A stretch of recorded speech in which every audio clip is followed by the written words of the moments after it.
and welcome to InfiniteRP and episode 7 of the Lost City of Vedranis. I hope you're all doing well. Welcome back once again. We're all laughing because babushka raps. That's all we'll say about that. Let's go around and see how everybody has been doing. Justin, I'm going to pick on you because you're laughing the hardest. How's your week been? Hello, I'm Doc Rimbo. Hey, I'm Doc Rimbo. He, him, or they, them. My week's good. Today was the last day of school for 3/4 of my household. And so, so we went out for ice cream. We had ice cream for dinner, which we do every year on the last day of school. And everything else is going pretty well. I've got some projects I'm working on and been picking up the pace on those this week. And everything feels nice. It feels good. It's hot. It is. It's warm in my room too. The air conditioning is not going at the moment. So weather, am I right? Weather and shit. Weather. Yeah. Anyway, well, good to have you as always. Fen, how have you been? How's your week been?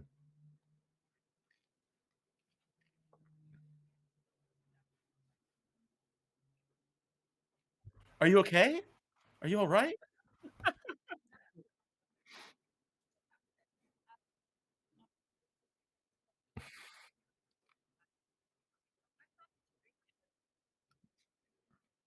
Hell yeah.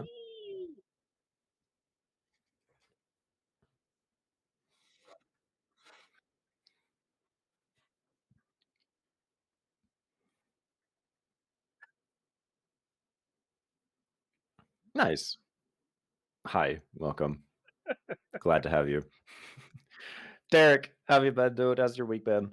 Oh, my week has been perfectly peachy keen. I have been doing nothing but being a prisoner inside of Wild RP, which has been nothing but a great time, and it's been some fantastic RP to kind of delve deep into. And other than that, just staying busy in the studio, staying busy with the family. Again, hot. We played out in the water for the past few days, and that's been a great time. Put the hose in, got this wonderful inflatable unicorn that shoots water out of its head. I wish I had that when I was young. Cool, you could ride the damn thing too. We're privileged. It's a damn shame. It's a damn shame. But that's what I've been up to. Yeah, everything's been good though. I was gonna say you're the talk of the town at the moment with Mr. Cross and stuff. You've got everybody talking about you. Everything Walter ever wanted is just people to talk about. Wanted to know his name. Except who I is. No, it has been great. To be honest with you, I've enjoyed that entire entire arc. I'm so excited to play a villain. It's so good. It's so good. Who doesn't love playing a villain, right? Evil laughing Susan put here. Well, I know we're all excited to see what happens there. So time will tell. Time will tell. Time will tell. Ray, how have you been? How's your week? Oh, hey. My week has been good. Life, man. Just taking it as it comes and dealing it back out when it gets you. So I'm just glad to be here and hanging with all of you and gaming. I'm stoked. Hell yes. All right. Well, without any further ado, let's do a little bit of a recap and see what happens next. Last we left off, you guys had been venturing your way through the Dream, which is a mirror plane of existence, it seems, of Rick and Row, a slums area of Vedranis. You guys fought a gibbering mouther, which didn't end up being a gibbering mouther. You fought a doppelganger, escaped a crumbling building that you guys crumbled yourselves, and continued through the Dream in search of Lord Walden, the curator of dreams, the creator of this place. You found yourselves approaching a large, beautiful mansion in which you encountered a couple of guards at the door who questioned who you were and what you were doing. Knox tried to persuade them and tell them that he was a butcher and had run out of cows. It didn't seem to work very well. They're very confused of why you were upset that you were in the Dream anyway, and soon began to call more guards to apprehend you and take you seemingly back to the temple or place that you had been, where it seems they put people who are unhappy in the Dream. Before any action could ensue, a voice rang out from within the manor telling the guards to stand down and to send you in. You guys waited in the foyer for a time before a creature known as a Nothic came and escorted you into a large dining room where Lord Walden himself was eating and drinking and apparently trying not to have to deal with anything. Maybe a stark difference into the man that Lord Walden used to be. He seemed not to really care for the trials and tribulations that people are going through, and simply just wanted to live his leisurely life to his heart's content. Now, can I interrupt really quick? Yes.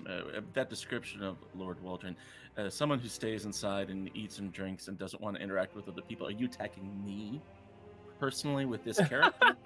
No, I thought it was attack on myself. Oh, Lord okay. Walden is actually No. Okay. Lord Walden's Okay. going to be the Us. DM player if you don't kill him. So don't Oh, kill him so alright. I can play, okay? Okay, got it. Good. Yeah. Got it. Calling everyone out, really. I think that's what we all do out here. Indeed.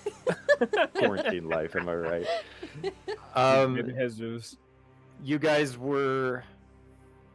you confronted him and inevitably sparked an encounter with Lord Walden. The walls seemingly melted. This visage, I can't talk today, of this dining room melted, and you find yourselves in a chamber.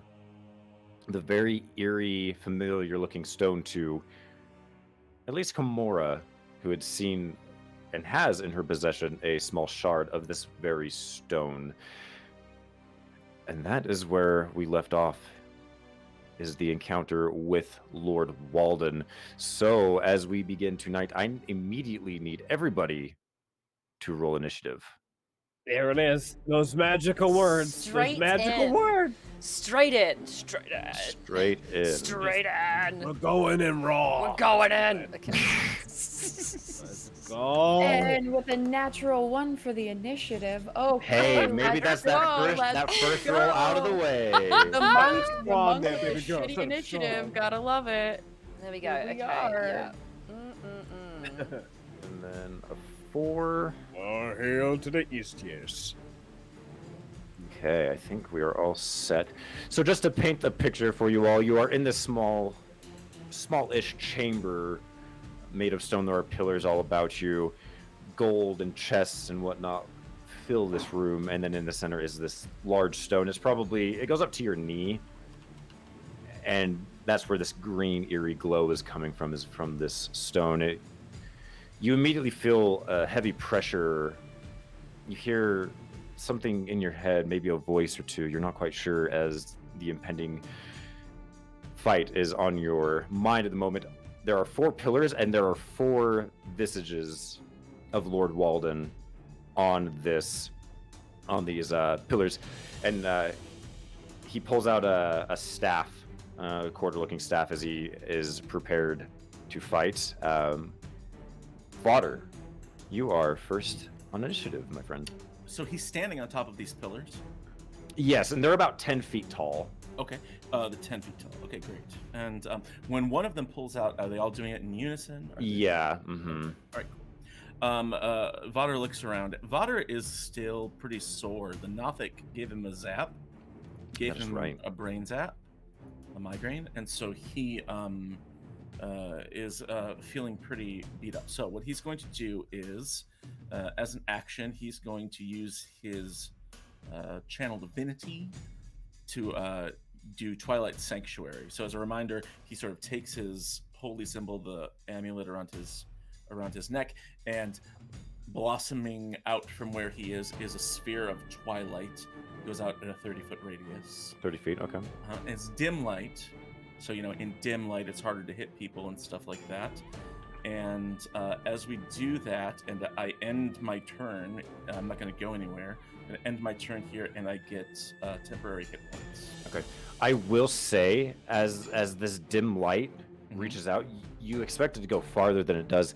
This green light is quite literally pushing the dim light back from you and almost pushing it in. So it's not as effective as you think it would. Alright. So essentially how this works, in this room it's not going to be very difficult, but any dim light or any of your vision is reduced by half. So if you had like 60 feet of dark vision, it is reduced to 30 feet. So that dim light definitely is being pushed back and almost I being can- reflected yeah. by this. So it's like 50 feet. Yeah. So feeling the competition here, feeling the twilight pushback makes him even angrier. But he is going to roll 1d6 plus 3 temporary hit points, and I'm just going to do it over here. Okay. And remind me if that goes 8 to everybody temporary in that.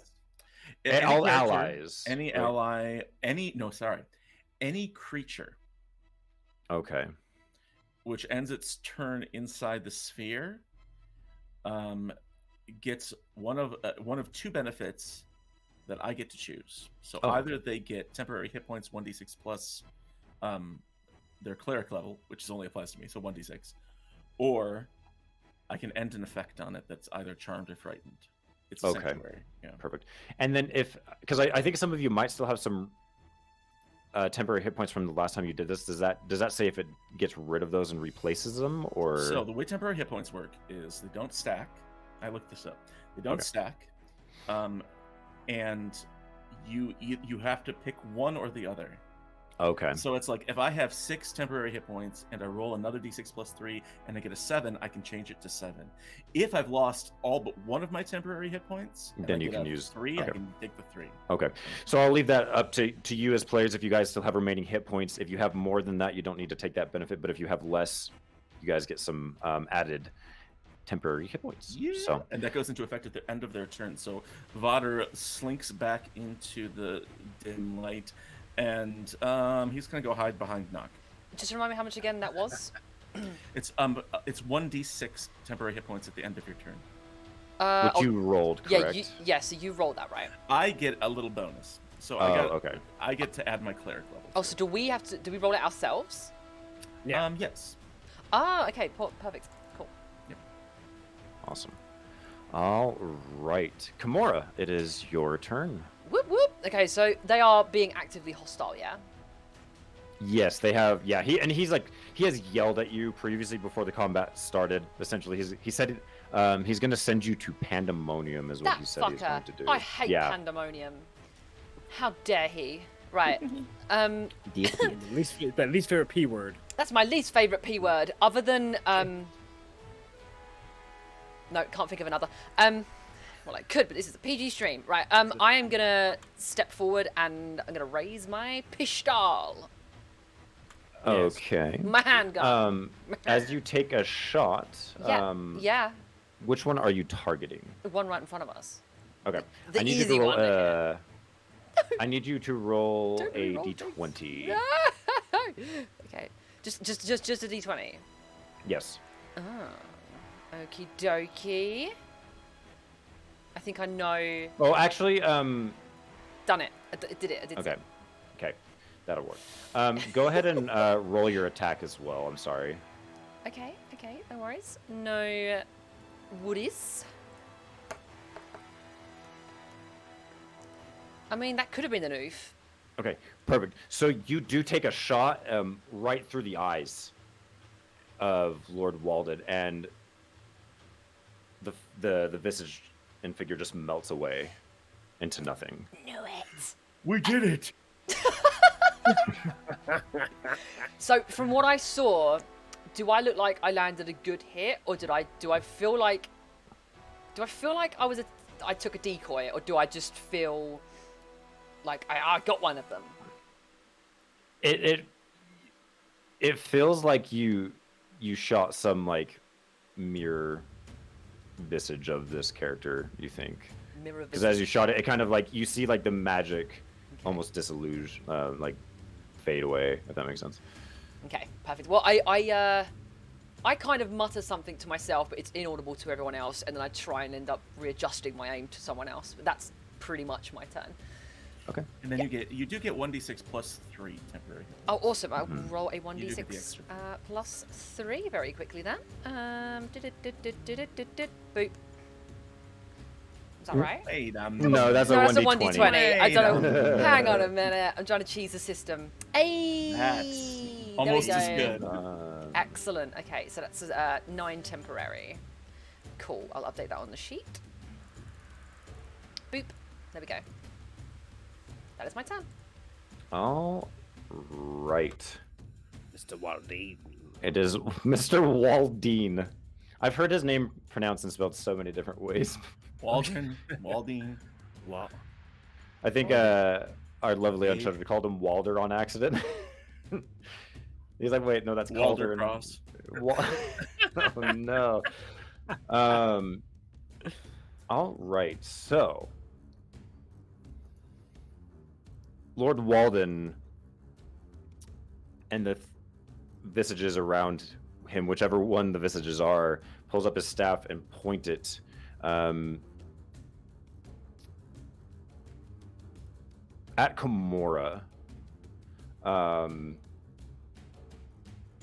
And you are he casts a magic missile on you. So you create 3 glowing darts of magic force. Each dart hits a creature of your choice. Oh, I guess I can do a 3. Okay. So he is going to target 2 in front. So Wisp, Kimura, Oh boy. and then 1 more on Kimura because you take a shot. You took a shot at him. Son of a. Okay. Oh yeah, one more Kimura. Screw it. So Kimura, you take 3, 6, and then Wisp, you take only 2 So I points take of, 3. I take force damage. So I You take take 9. 6. I take 2. No, Okay, just 6 6. total. 6 total. Okay. Yep, Okay. 6 total. For magic missile, is there any sort of like dex save or anything for that? No, it just No? automatically hits. Okay. Yeah, magic missile be. They're pretty missile always weak as alive. far as they're pretty weak as far as Okay. like the damage output, but yeah, they're not. I think the only No way you can worries. dodge them is with like a shield spell or something like that. Gotcha. And then you also see the 3 visages like shimmer, and it looks like for a moment it looks like Lord Walden he like steps off of the pillars for a second, and I'll move those to kind of represent that, and that will be his turn. Knock, it is your turn. I wasn't expecting all those tokens to move at the same time. That was creepy as hell. All right. I am going to enter into a rage. Nock is going to enter into his range as well as a frenzy. Ooh, a And, frenzied rage. All right. Yes. Knock angrily puts his action today. Goes, you should have gone ahead and given me the cows. And he starts charging over towards my good man here. 1, 2, 3, 4, 5, 6. All right, Okay. I'm gonna stop my movement. I'm gonna end my turn. All right. Wisp, it is your turn. Okay. From where I'm at and seeing Vader's spell, do I inference that if I was to try and snuff the light of this rock, that it would enhance his effect of the twilight? Like, do I think that that would be a thing?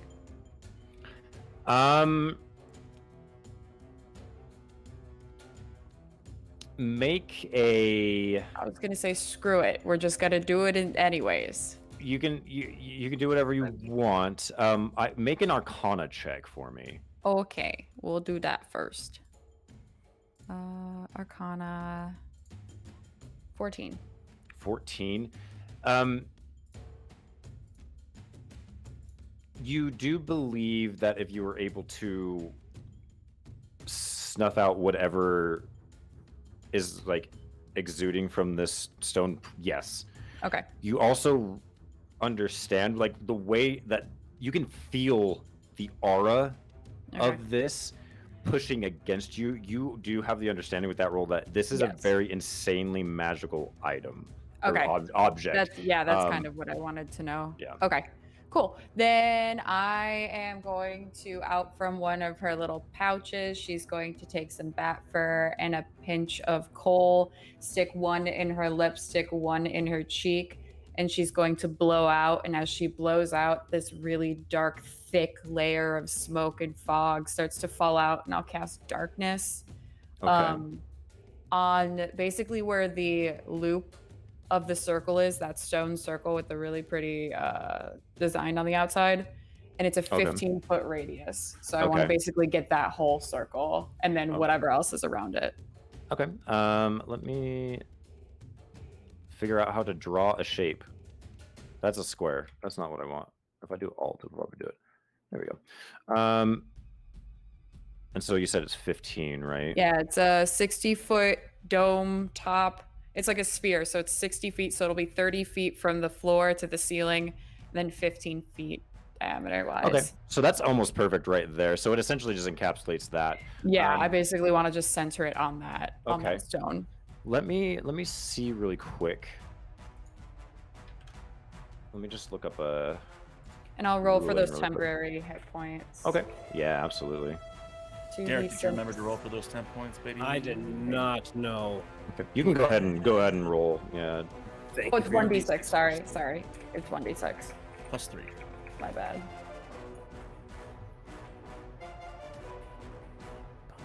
Right, cool. great name.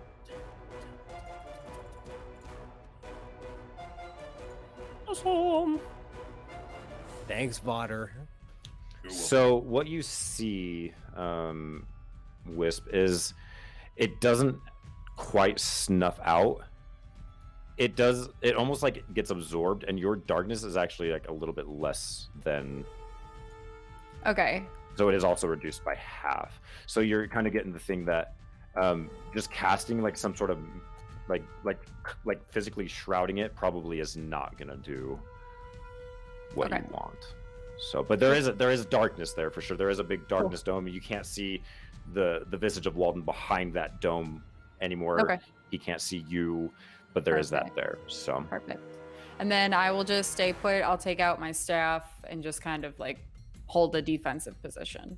perfect. All right, back at top of initiative with Vodder. Okay. Vodder is going to move forward just 5, 10, 15, 20. I just want to make sure I get knocked in the circle for as long as I can. Mm-hmm. Use those AoEs.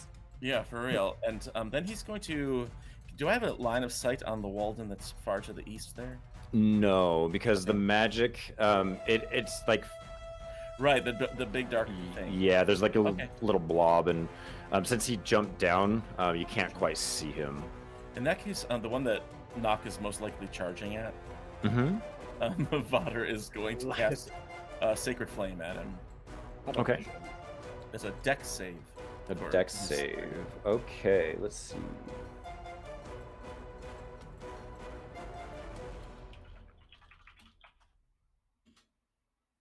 Okay. You cast your Sacred Flame. Go ahead and roll your damage really quick. Okay. And Points of radiant damage. radiant damage with a flash of radiant light. The visage disappears and gets kind of snuffed out into a little ray of light. And you can see the two, or I guess you can see the one Lord Walden to the north turns and I assume the other one does it at the same time. you would assume so, but if I yeah, could we see can't the quite other one. see. I'm going to like sort of whisper back towards Wisp and Kimura, seeing as they're in dim light. You know, I'm just like, another one disappeared, and then I'm going to end my turn there. But I will also roll to see if I get a D6 on a D6. Okay. Nope, I don't. So I'm just going to keep the temporary hit points I have. Okay, perfect. Kimura, we are back to you. Can I see straight to the Walden at the back? No, you cannot. Okay, Because so you got the magic blob right there. So you can see Magic this one right in blob. front of you, Okay. to the north, but not the other one at the moment. in that case, I will literally, with my arm that was out like that, I literally just go over to the other one and I fire again, like a little Okay. swindle. Go ahead and roll an attack. Roll an attack. Roll. How does 21 fancy her? Ooh. 21. 21. So good at that pistol. All right. As you take a shot, you hear a large. Go ahead and roll damage. Squeeze me. Did it disappear? Squeeze me. Okie dokie. I would like a better damage, please. That is an 8. All right, 8 points of damage. Yeah, you see Walden kind of as he takes like a shot, like just grazing the side of his gut, and he kind of cowers over. As soon as the shot lands and it happens, I get a half-cocked grin and go, I found him. Let me switch the ones over real quick for you, as you have found the right one. All right, is that your turn? Yeah. You can roll to see if you get more temporaries. And roll a d6 and see if you get higher. Is that still the +3? It's d6 plus 3, and if it's higher than your last one, you can change it for this. Or higher than you have right now, sorry. Okay. Yeah, I'm take actually that. gonna move. Yeah, those seven. because I think I've only got 3 left, so Right, yeah. so now you have 7. Perfect. Thank you. All righty. It is Lord Walden's turn. So you see the image kind of shift, and so there are still 2 in front of him, or still 1 in front of. You're not sure exactly which ones yet, as they're kind of shimmering and kind of moving around, kind of distracting you.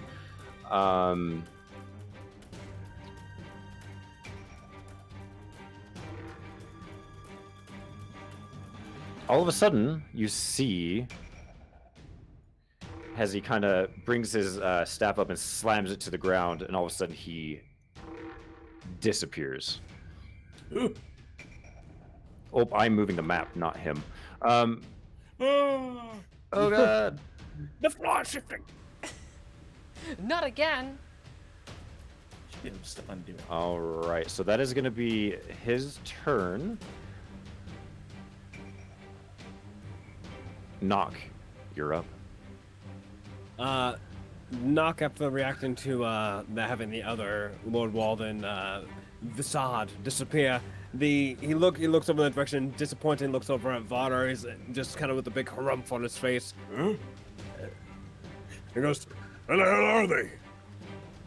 I don't know. I could see them if I had more second level spell slots. Knock goes, make yourself more useful. He just walks over really grumpy as he walks over to where the front would be, assessing to look around if he sees any sight of Mr. Walden. Kimura interjects the stomping and just says, "Stop making so much noise and use your ears. If he is still here, maybe he's hiding." Ooh. Well, can we listen for the sound of sneaky rich drunk man? Sure, make a perception check for me, my good fellow. Bada boom, bada bing, not impressing the goddamn thing. God damn it. He does need to roll a stealth check, though. You have no hide or hair of where Lord Walden went off to. All of a sudden, you just see him disappear. I figured. All Well, right. that would be the end of my turn. All right, Wisp, it is your turn. You can roll to see if you get more True. hit points. Okay. All right. So while this is happening, I am going to. Okay, where's my character sheet? I'm so sorry. I'm going to move out of the circle towards where I had believed him to be. Okay. So I'm going to move 5, 10, 15. Actually, 5, 10, 15, 20, 25. Is this a pillar? Yeah, it's a smallish pillar. Okay. I would like to try and hide behind this pillar. Okay. Go ahead and make a stealth check for me. Okay. That's the wrong thing. Okay, stealth. I got a 9. 9. Okay. Oh boy. You're It's like almost like a cartoon. It's like the pillar is a little bit like smaller than your frame is, so it's a little difficult to hide. But I mean, you got Okay. some cover maybe. Okay. I'm going to hold a dart. I want. Oh, was that my action? Was that my action to run over there and hide?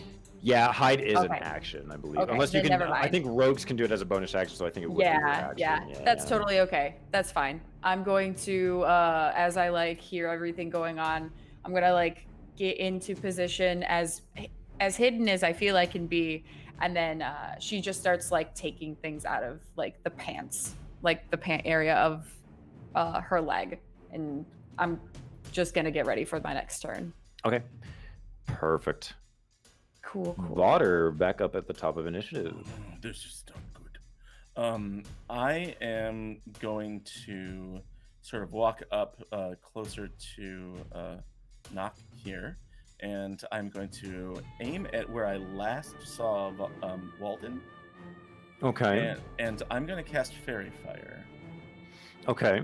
So Fairy Fire is a 20-foot cube within range. Cube. Okay. So basically, I'm just looking at that last spot where I saw him, which is like, what, here or something like that? Right. And then 20 feet on either side, all around there. You know what I mean? Okay. So I think I need to make it a little 10 bit feet in one bigger. direction, 10 feet the other direction, 10 feet north, and 10 feet south. Right. Let's see if we did this right. A lot of 10, 10, 10, 10. Does that look right? Lots of them look. Can you see this, or is it on the wrong? It's on the wrong layer, I think. There we go. Is that right? Oop. Let me. My bad. So close. I'm So on close. the. I'm on the secret layer. Okay. There's a secret layer? Yeah. There's a That secret looks layer. like if it was right here, 5, 10. Where do you want to place that it? Like the looks good. center. Does that look good to you? Okay. Yes. And if there are, I don't know if there are any creatures inside that range. If there are, they make a dexterity save to avoid it. Okay. As you cast the fairy fire, like I don't know if you like. What does your fairy fire look like? It's like a gray fire, and sort of has this sort of like sickly sort of dull color to it, and it burns, but not with much enthusiasm. Okay. No. It burns. It's there. As it kind of like cascades down into this area, nothing lights up, nothing shows up to you that you were hoping to see, unfortunately. He's not by that pillar anymore. Look other places. And, that's the end of my turn. I'll roll to see if I get a d6, but then other than that, it is Kimura. All right. Kimura, you are up. Okay, Kimura's actually going to, still with her arm outstretched with her pistol, she's actually going to close her eyes and try and listen in very carefully. Okay. Go ahead and make a perception check. And also, I don't know if any of you guys are have any levels of exhaustion, but keep that in mind if you do. I think nobody does since you guys entered the dream because you guys got long rest, so I think you guys are okay. So.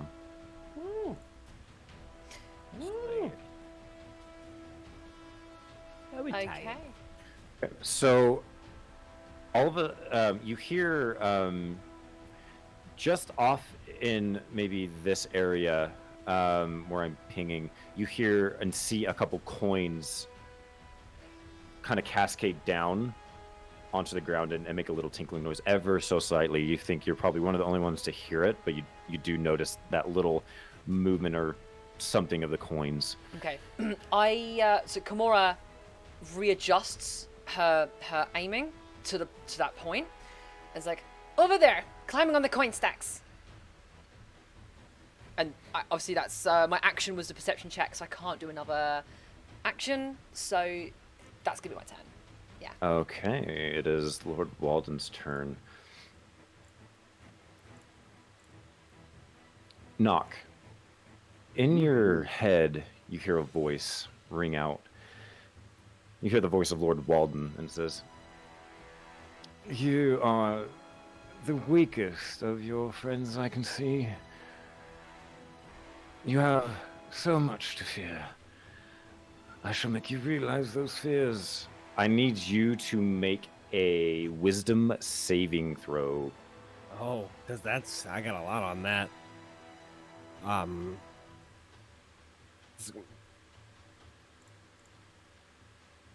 Ooh, that's not good. 5. Okay.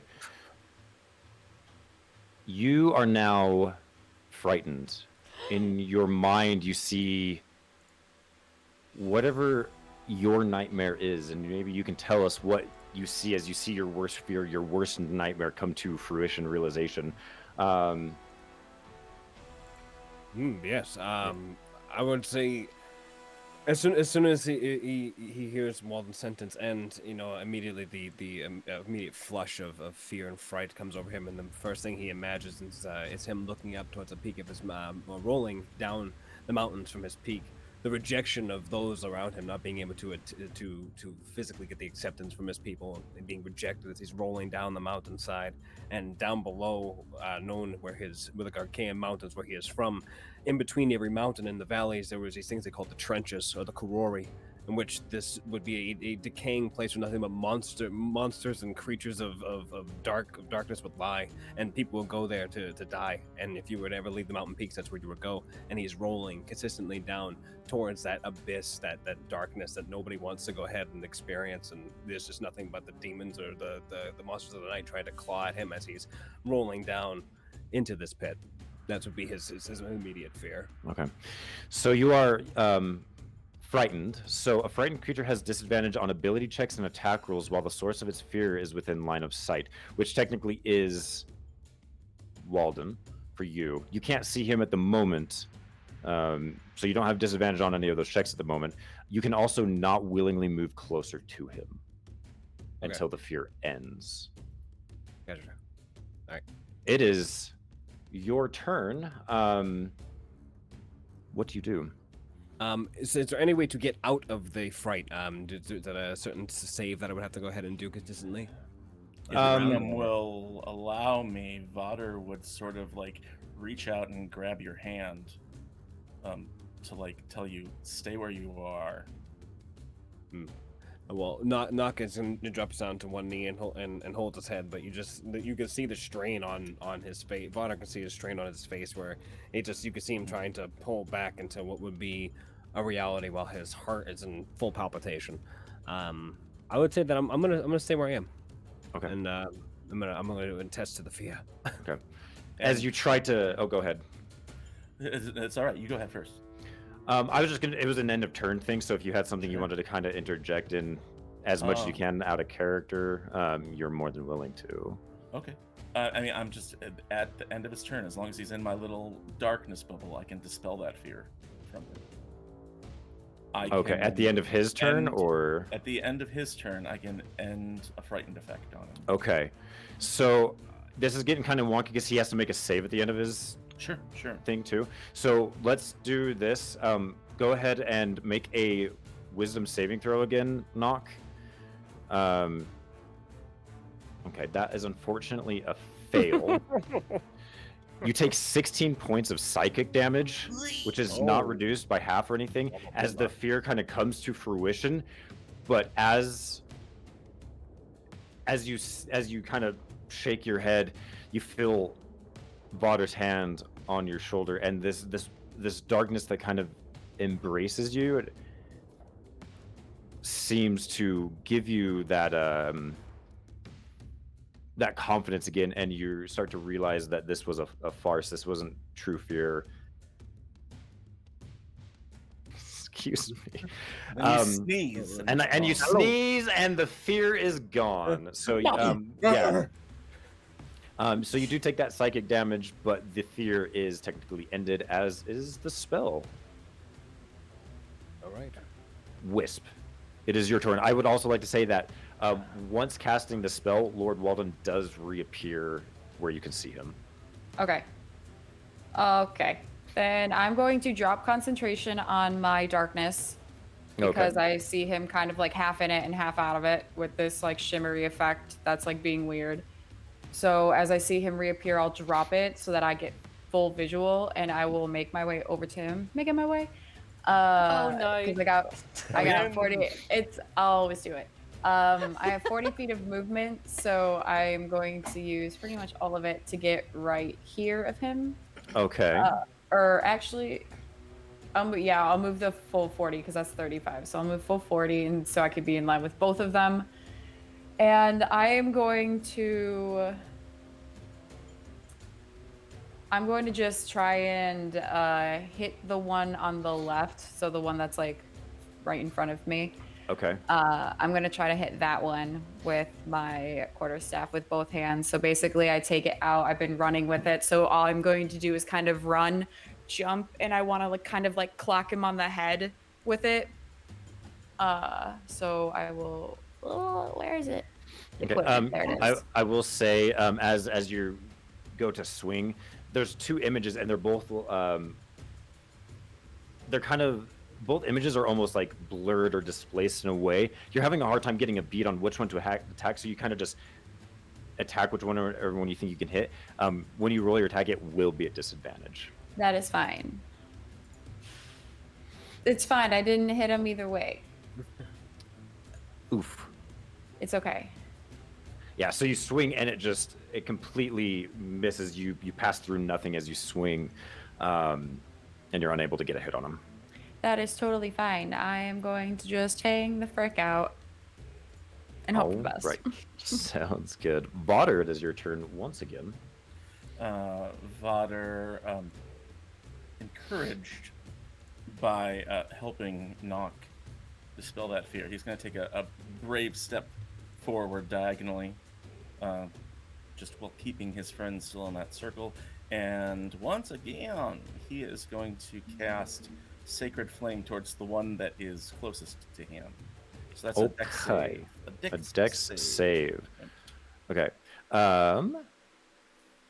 So you do hit the correct one, and he needs to make a dexterity saving throw. Blah blah. 16. He succeeds at avoiding this throw, he doesn't take any damage. Okay. So, Vodder just sort of goes, "Oh," disappointed bugbear growl. Asterisk, disappointed bugbear growl, asterisk. Exactly. Oh, right. Okay, is that your turn? That's the end of my turn. Yep. All right, Kimura, you are up. Okay, Kimura sprints forward. 5, 10, 15, 20, 25. Yep, and she is going to really hone in on this shot and expend a grit point. Okay. To basically deadeye this, so she will have advantage on the shot. Okay. Let me see which one you hit really quick. Okay. Go ahead and make your attack roll. Normally it would be at disadvantage, but since you use a grit point, it's just going to be a straight roll for you. Okie doke. And where are my actions? There they are. And roll. 19. 19 will hit. Go ahead and roll damage. Excellent. Oof. Ugh. 6. Ugh. 6. 6. All right. Is that your turn? Yes, it is. Okay. Oh, and am I still rolling my d6 at the end? Yes, because you are still within the sphere of bugbear twilight awesomeness. Okay, it is exactly the same. So that is my turn. All right. Perfect. Let's see. It is Lord Walden's turn. He is going to. He looks at Wisp. The two visages look at you, and he throws his hand out towards you. And you see this green, noxious gas spring forth from his palm. I need you to make a. He's going to cast Poison Spray. He's going to cast it at level. Let's see. I don't think he can cast at a higher level. It's a Oh, you're good. Yeah, so go ahead and make a Constitution saving throw for me. Okay. Back at it with a bad roll. 7 is a fail, unfortunately. That's You are okay, going to baby. take 4 points of poison damage. Not too bad. You're All able to right, kind of get it out of your face a Cool. little bit. Yeah, I'll she just kind of like stomachs it for a second and you see like her face turn a little green and yeah, she looks a little upset by that one. All right.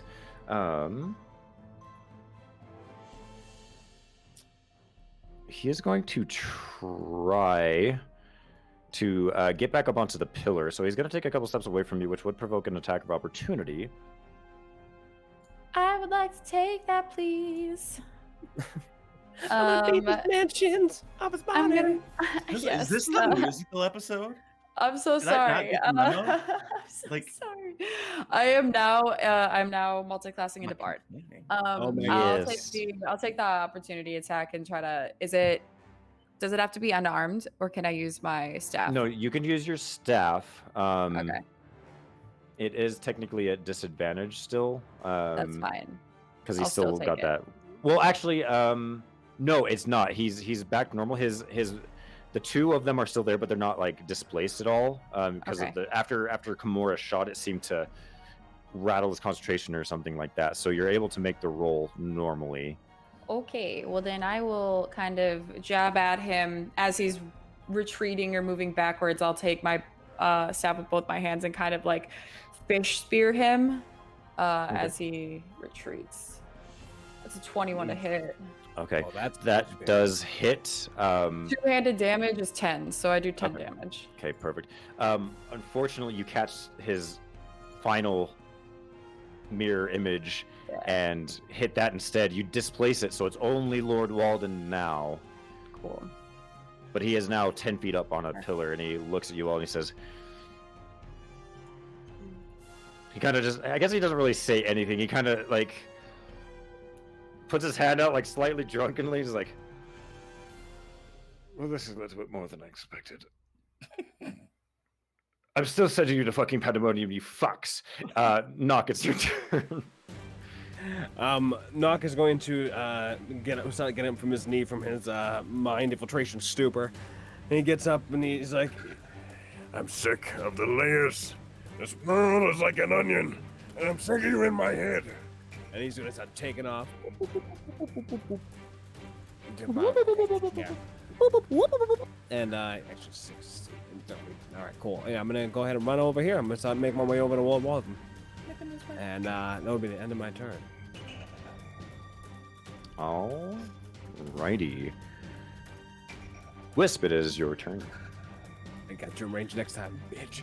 Okay. So yeah, I'm literally just gonna run up to this mofo and baseball swing with my fucking quarterstaff at his shins. Oh yes. I got Okay, called the back of his knees.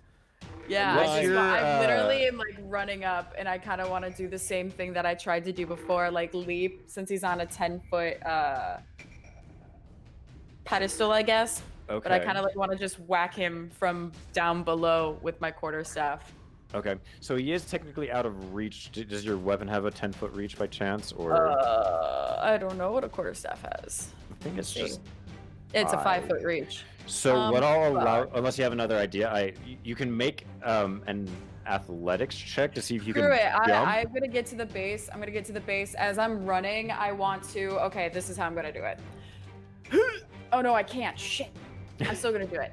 I'm gonna run and I'm going to take out of like my back pocket a throwing dart, and I'm going to release it up into like like his abdomen area, or like his, the big fleshy part of a body.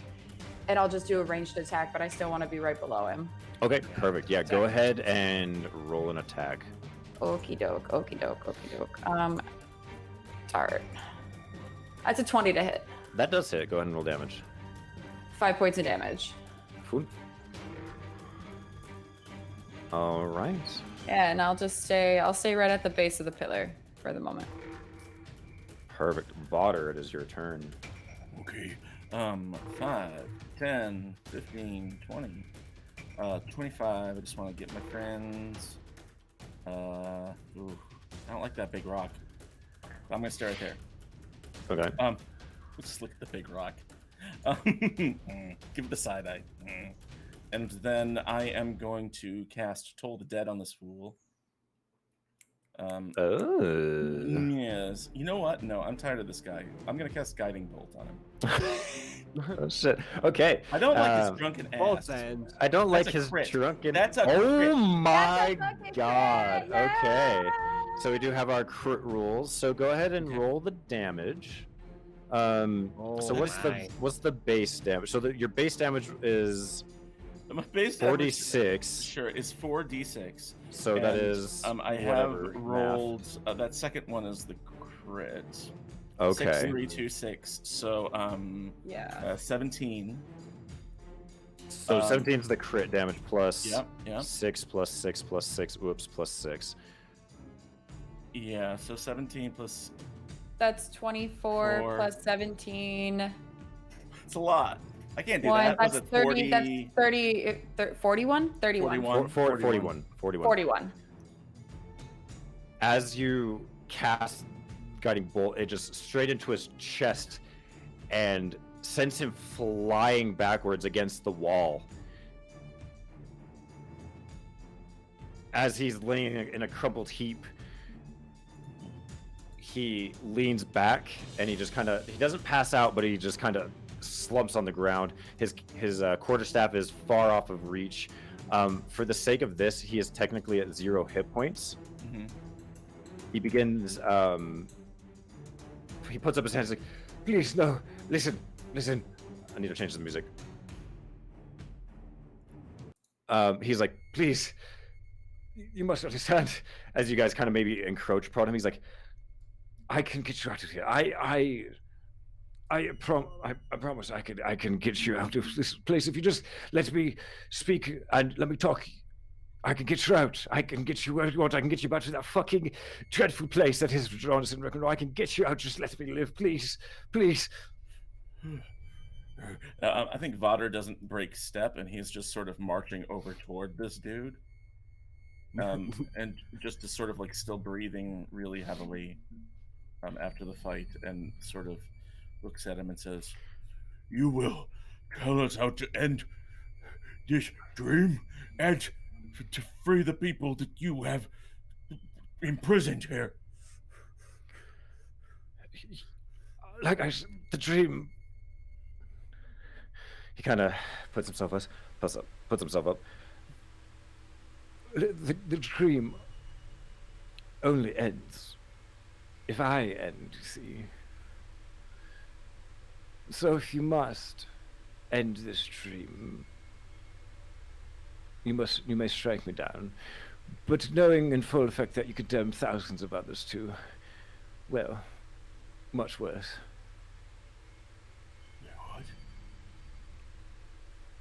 Wisp is going to she's gonna crouch down, and she's gonna, like, as he props himself up, she's gonna straddle his legs and crouch down and get within very close eye line of him. You mean to tell me the only way out is if you die?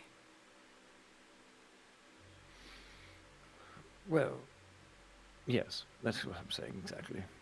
And what happens to everyone else? Well, that stone there, you must contend with that in its power, I suppose. You see... She's gonna grab his face as he kind of like does this drunken thing and like make him stare at her and give a very straight and pointed answer to her. I can't say for sure, as I've never left the dream, but so I've heard that leaving the dream and the power of this stone here can be quite a bumpy ride, shall we say, both on the mind and the body if you're not entirely prepared for it. You might survive, I can't say, but everyone else, we've been in here for quite some time. How long has it been? 10, 20, 100, 1,000 years? I'm not quite sure anymore. I've lost track of time. I can let you out, I but you have must... spent years of my life toying with my mind. I understand what is possible and impossible. You got us in, you get everybody out. And she'll like release his face and stand up and kind of like move back. Knock wants to the semi repeat what Wes did. Sit down, get real close to his face. She is 10 times scarier than me. And then he just stands up, keeps eye contact with him, backs up, and then But- grabs his axe. Are you scarier than what you contend with? Are you scarier than what this stone, this warp stone, possesses the power? I think not. None of us can contend with it, really. I mean, look at me. I mean, I contend with it as much as I can, but Now hold on, did you just say that the ones who mess with that stone, they don't have the body and spirit to last? well, for someone of the right mind, which I don't think you are, Goliath, unfortunately, I was able to rattle your mind so easily. He runs over and grabs him by the hair and picks him up, and throws him over towards the stone and says, If you got us in here, then your body must be just damn fine. Now you get us the hell out of here, now! and he starts walking. Knox starts walking over towards him. Like I said, I certainly can get you out if you spare my life. Though, like I said, the lives of everybody else. Have you even asked them if they want to leave? I doubt it. They are quite content, or so I hear.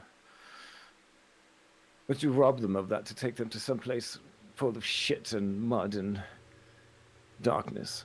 Would you rob them of that? Knock wants to pick him up off the ground by the neck and just hold him there. You've got a very firm grip. It's like I could snap this neck like it was a toothpick. We can get all out of here right now. What the hell are we doing with this man? We have much to do outside of this godforsaken plane.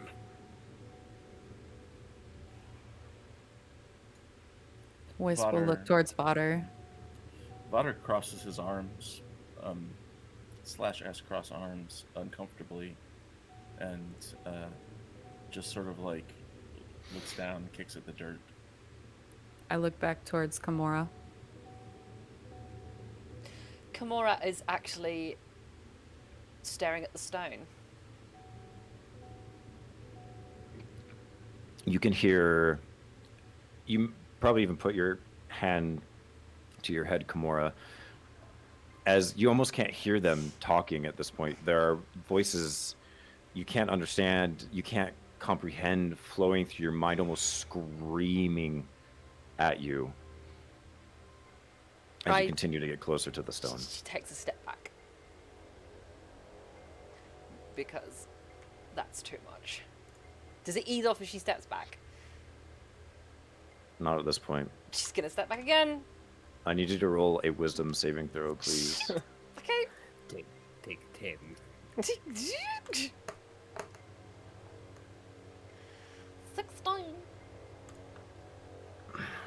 You're able to push off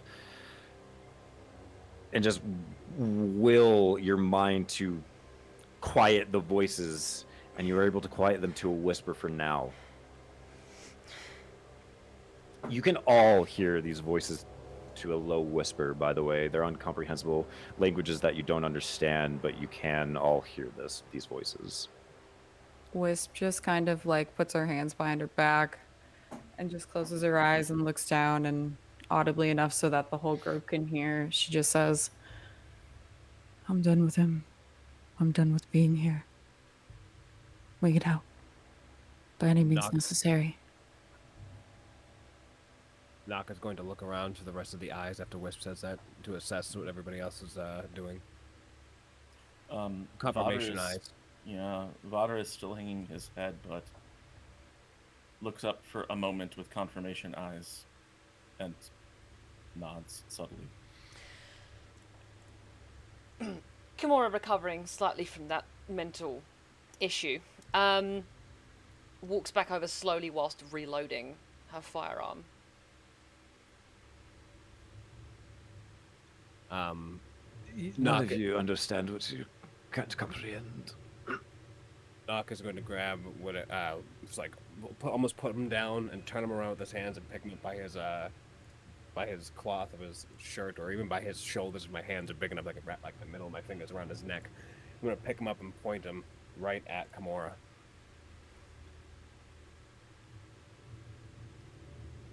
You, my dear lads.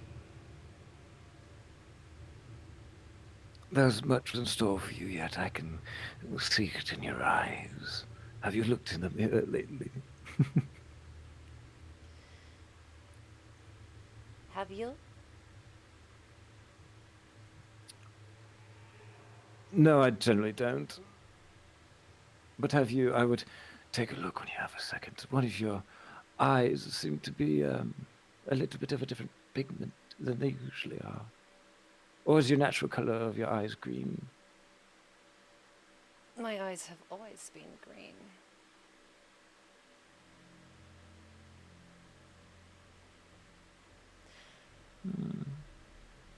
I'm gonna look over at Nock. Knock looks Kimura straight in the eyes and says, If you don't go ahead and take care of this, I'm gonna turn that rock red. and points over to the rock with his other hand. And again, I'm actually just gonna look at Vodder and Wisp very quickly. I just nod. I nod in agreement, in like a Nice. stoic agreement. Nog doesn't wait another second. He just slams Walden onto the ground from his back, so his chest and face just hit the ground first. He grabs him by the leg after slamming him to the ground, and just starts, like, just in a very quick jog, is just getting a good momentum as he is dragging his, like, face and everything else on the ground, walking over towards. Yeah. He's just like groaning and grunting in pain. Nock then gets, with all momentum, just kind of takes a quick step, lifts him, and just smashes him just chest first right onto the stone. And just want to, in a sense, just beat him until he's nothing but a leg that I'm holding on to. Full barbarian swing. Okay. As you make the first swing, there is a blinding. Oh shit! I'm like messing up with all my shit. As you swing him onto the stone the first time, there's a sickening, and then there is a flash of brilliant green light and a like an arcing sound of arcane fire, arcane energy that sprints out and blinds you and almost hits you as you begin to swing again. You notice that not only is Walden's face and body crushed, but there is part of it's almost I'm gonna make a pop culture reference. It is like a snap thing where part of his body turns into dust, and as you look, there's your fingers also turn this color and begin to peel away slightly. What do you do?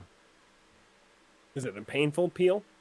It does not feel good. It is very painful in the fingers. It almost feels like your fingers have been almost burned with the hottest of lights, the hottest of fires that you've ever felt in your entire life. Nock is going to jump, like, let go of that second swing after hitting him. Which that blinding light, the first blinding light would have dropped him at that point. The second swing is after when it starts to burn my hands. Yes. It's the That's what I'm first gonna swing that it burns your hands. Okay. All right. So I hit him and it burns my hands. I'm gonna immediately drop his corpse, or what is left of it, and Nock is going to jump back, letting out a wail. And he takes just like maybe about 20 feet back as he jumps back from the crystal. His back is now on the back of the pillar as he's assessing the burns on his hands. The light that blinded all of you when this happened, you all hear this arcane energy. You see Nock kind of writhing in pain.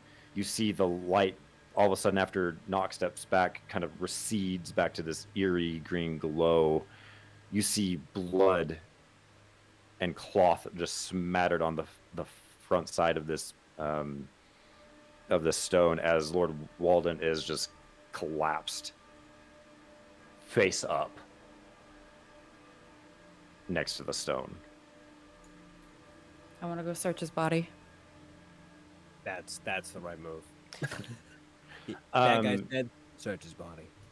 Yeah, like as soon as the body's kind of there, and like I imagine it's just laying in front of oh my god, why am I forgetting your character name? My goodness. Our barbarian friend. Knock. Knock, thank you. Yeah, I want to go and just like, I have no discernible emotion on my face. If anybody is perceptive enough, her eyes are blacked over. And she's just gonna pick through his body. Not even care. You begin picking through his body. You grab what you think is about 100 gold pieces. He has a quarterstaff, and then he has I'm just going to say a trinket. It is a lore item, possibly more Okay. that I will let you know later what it is. No worries. As you begin to do that, you almost hear like a final breath escaping as his body begins to almost change. You see his limbs begin to elongate almost, but then everything almost becomes a blur as the gold begins to disappear. The room begins to melt. And you find yourself being pulled at the temple as the dream begins to dissipate. As you feel yourself being pulled back into your bodies. Damn. And as you guys are... You feel the stone, something heavy at your back. You feel a heaviness, a grogginess as you guys open your eyes and find yourself in an entirely different space. And we will find out where that is after a break.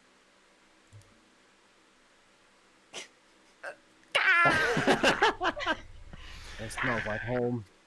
It smells like home. Thank you guys for hanging out with us. We're going to take a quick 7 to 10 minute break. Go get a drink. Go get a snack.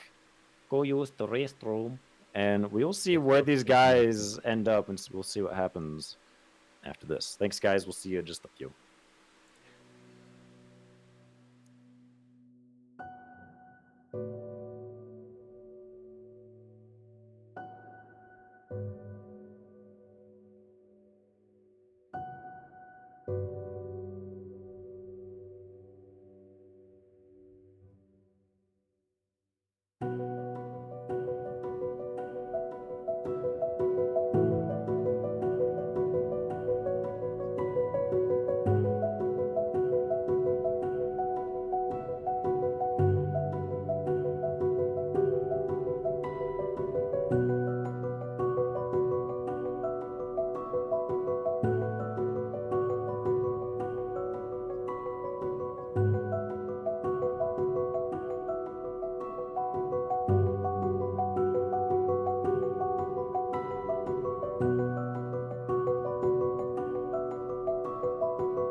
and welcome back.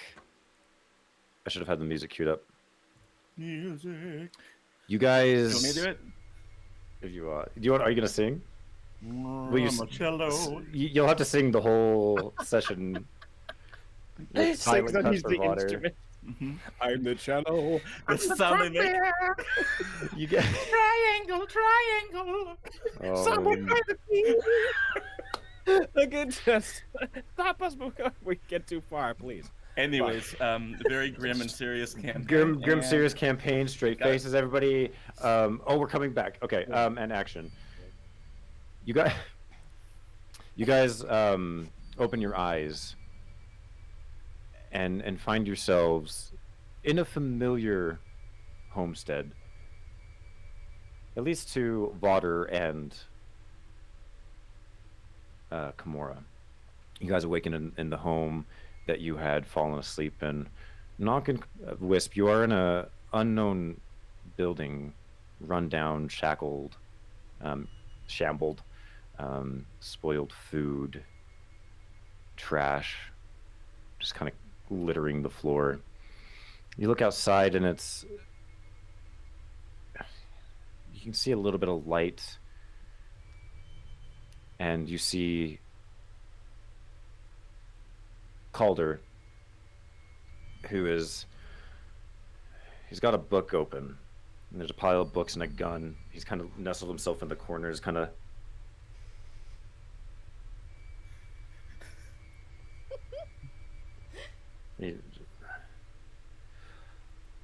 And he kind of sees, oh God, you're awake. Oh my God, are you all right? What happened? We're alive. That was the worst night of sleep I've ever got. It wasn't good. But Wisp and Knock are awake. That's good. It's good. That's good. It's good to see you all back awake. Well, it hasn't been too long. It's only been a couple days. Couple of days.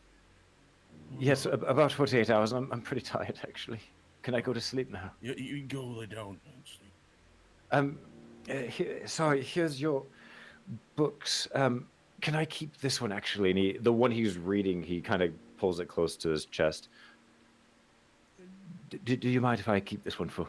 It's sparked quite an interest in... Which one is it? Which book does he have? You see a old... it looks like a... Not like a leather bound, like a... What are, like, very old books made out of, like... Yeah. You know what I'm talking about? Like, sure. like a very old, kind of tattered book.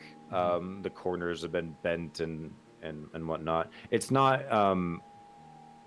like Aedrid's journal or anything like that. I think But it's from his kept that. library. But it's from it's one of the books you gave him. It's got a green emerald cover with like gold surrounding it. What's it about?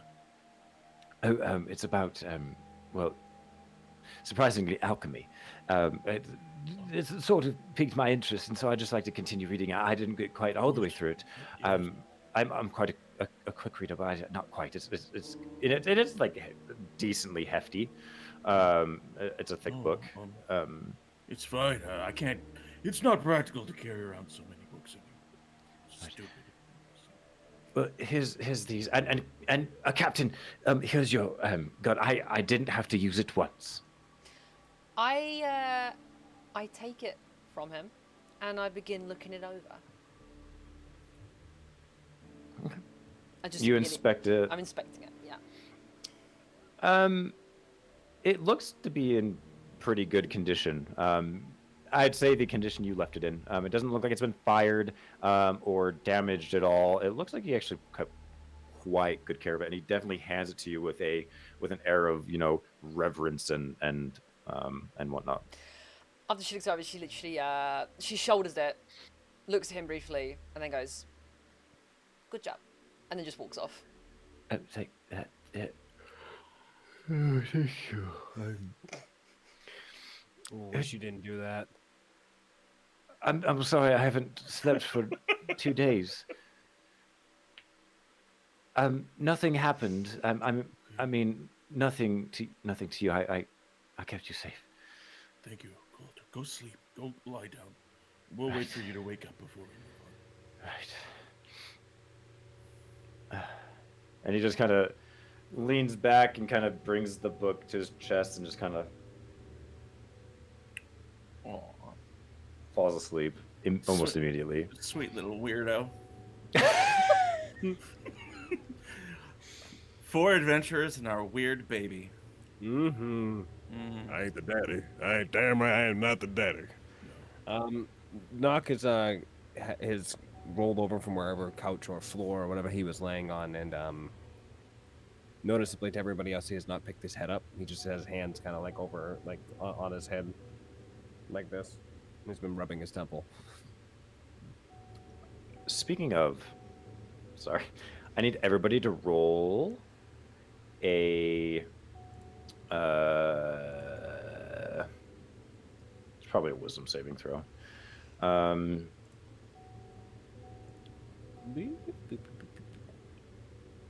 Yeah? Yes. Yeah. No, Okay. Constitution. Constitution, everybody. Damn it, Cole. Okay. Oh, it was, Sorry. but Dad. What dad? But Dad. But dad. Okay. Dad, please. Please. I rolled a 5. The corned beef, Dad, and not the ladder. So 5, 10, 12, and 21. 21. That's how actually. You feel a little groggy. Or Wisp, Vodder, and Knock, you feel a little groggy, a little sick to your stomach, a little nauseous, and you've got this headache that you can't quite put away. As you kind of sit there, you hear whispers in your head, voices that you can't comprehend, in some sort of language. Actually, just to double check, I think I've checked this before. What languages do you 3 speak? I I- speak. Oh, go ahead. No. You go. No. Oh, I speak Common, Goblin, Primordial, and Undercommon. I speak Draconic, Giant, and Goblin. Okay. I only speak common What? because I didn't write down any of my languages. Everyone here is a polyglot. Just give me a hot second. I don't speak anything ever. I speak nothing. I don't talk. That feeling that you felt surrounding this stone, this warp stone that Oh, common um, and giant, by the way. that Lord Walden called it, you can still feel its presence about you, almost like it didn't leave. That's gross. I feel dirty. Said I need a berth. A very large berth. Well, yeah. Very big. We should, once Calder is awake, we should go back to Hallow. No, What? we'll go now. Nock can carry him. Oh, Knock looks up the Kimura. Or drag him. I don't care. well, we still have a wheelbarrow that we carried Knock around. We don't need the wheelbarrow. We No, we still don't. Sandra's back up. And goes I get over big to, vibes of like carrying in all the grocery bags in one trip here. Under the arms and everything. Yes. Juggling Knock one leg. goes over to the Calder and just gently picks him up. Be gentle. Oh, He is fragile. You're lucky I don't go ahead and drop him on you. And he starts walking over to the door. He lets his head kind of open up the door as well as he leads his shoulder out and walks out with the building that they're in. He would be so lucky.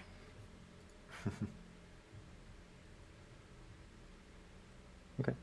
Sorry, I'm just reading something really quick. Cole, You we're can trying to read? play Dungeons and Dragons. here. I'm reading about Dungeons and Dragons right Oh, now. okay. I wish I could read. You, as you know, you're picking up Calder, and getting ready to leave. Wisp, Knock, and Vodder, you just all of a sudden feel a wave of exhaustion come over you. You three immediately take a level of exhaustion. Knock, you also did a frenzied rage, so you suffer another level of exhaustion as well. I am a tired boy. Sleepy bang. Indeed. Very sleepy. I'm also very badly hurt. I think we all are at this point, yeah. I mean, I think honestly, the wear of just having holding Calder, just the wear of the day, and it's up with the dreamscape, the day, my body, my mind. You see, Knock it's like almost like a frustration getting onto his face. It's like the longer people take just to like file out of the house, like even with seconds going by, he finds himself getting impatient. He goes, We need to go ahead and leave now. Stop walking like you want to get there. Hold on. My count, we still have a few healing potions left. Maybe I got 2. I think I have 1. Because we all split them up, right? 1 to each person. I gave you mine. Yeah, I gave you Alright. mine. I've still got mine then. I used one. Is anybody else badly hurt? I just above half. If I were to measure my health in kittens, Don't do it. no. No. So I'm just gonna pound the the healing potion. How do you use kittens for measurement? I do it all the time. If I were to measure my health in kittens, I would usually have 21 kittens, but right now I'm at 11. No, But I have 8 stop. temporary kittens. Stop it! You're killing me. You can't. Yeah. Knock is going to look over as soon as you mention like potions and whatnot. He's not going to raise his hand since he has a body he's carrying right now, but he's going to kind of just like look over to you and nod slightly. So, but then he looks and has you down one. Wisp, you're not taking yours, right? You didn't go ahead and reach for yours, or you're taking one? No, I gave mine away before, so I don't have one anymore. All right. Well then, yeah, I'm just gonna watch you pound that potion, and he's just gonna kind of look, and then look away, and then hopefully look to everybody else as if they're walking in the direction where we need to go. I can heal one more person, but after that, I won't have much divine power left until we get back to. Who needs healing? I do, but I'm just drinking my potion. Nobody else? Said I could use a bandage or 2. Vodder, as you're kind of going around and dealing with this, you get kind of an itch on the back of your head. Reach back, scratch back of my head. You feel weird bumps on the back of your head. Is there something on the back? Everybody look at my head. And I turn around. What are you talking about? Here it feels itchy. If it gets us moving. Here, I'll take a look. You have to pull the fur away a little bit. Yes, I can tap. Okay. Kimura, as you Reach up. turn and Climb up look on a at stool. Vodder's head, you see his head seems to have grown. It seems to have become some weird, disproportionate size. And as you look on the back of the head, peeking through the fur, you can unmistakably see some sort of nightmarish face on the back of his head. She recoils back like, holy shit! I mean, What's wrong? not much is going on back there, just ahead.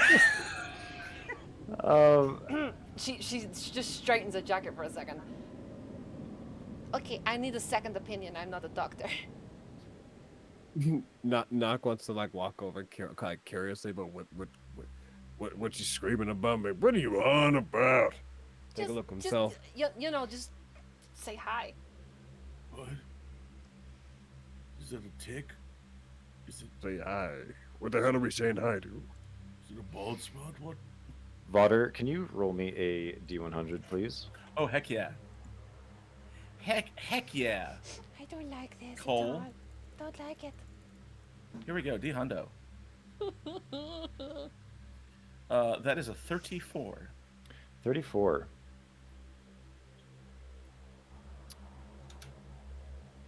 Okay.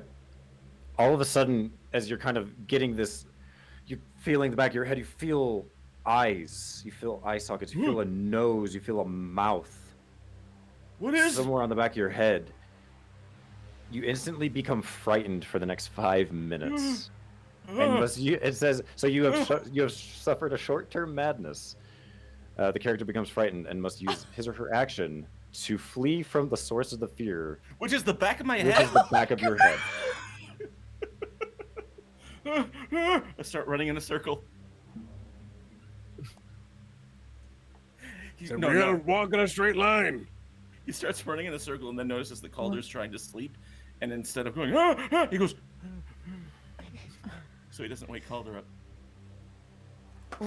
What is going on? What's going on in the back of my head? Knock. As you begin to try to say something, you choke. It feels like there's something in your throat. And as you cough, you kind of stick out your tongue, and all of you see a twisted, long, almost fork-like tongue erupt and out of Nock's mouth. Nock, you can no longer speak common. You are speaking a language that you do not understand what you are saying.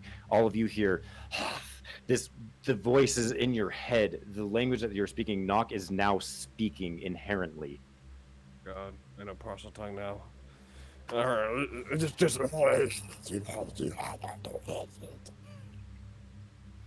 And I drop Calder, and Calder just hits the as I grab onto my neck.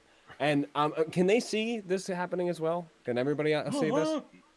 Oh yeah, you're in this I- small room, and your tongue is like Right, an extra imagine foot it. long. I'm like grabbing at the tongue as it's like wriggling around. I'm like,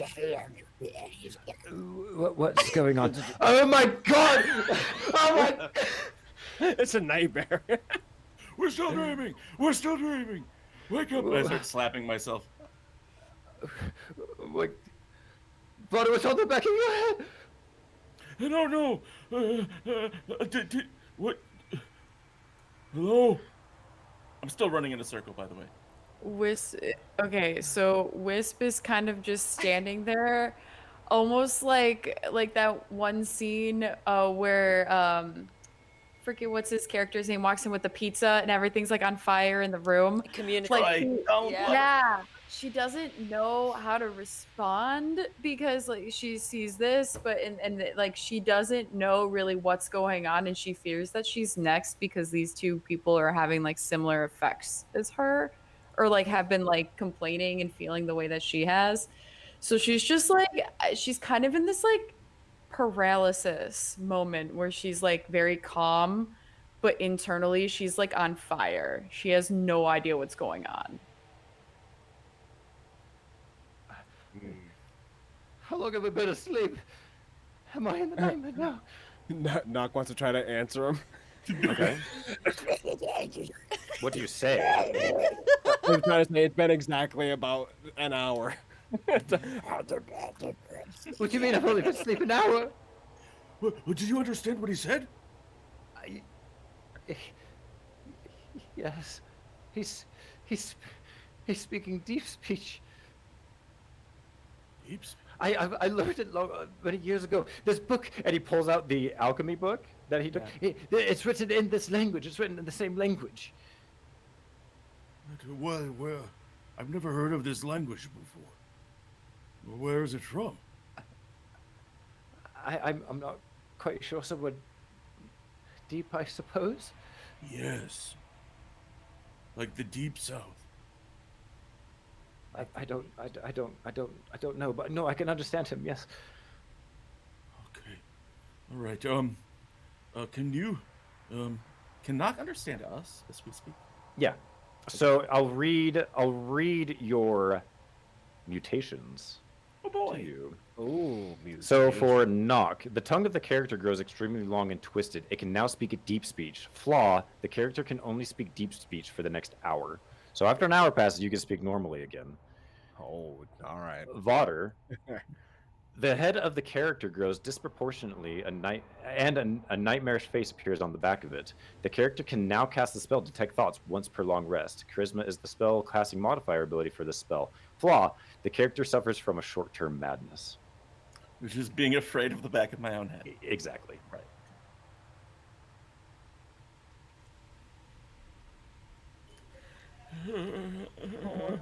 What do we do? No, what do we do now? I want to go back to Hallow. I might. I never. I don't know.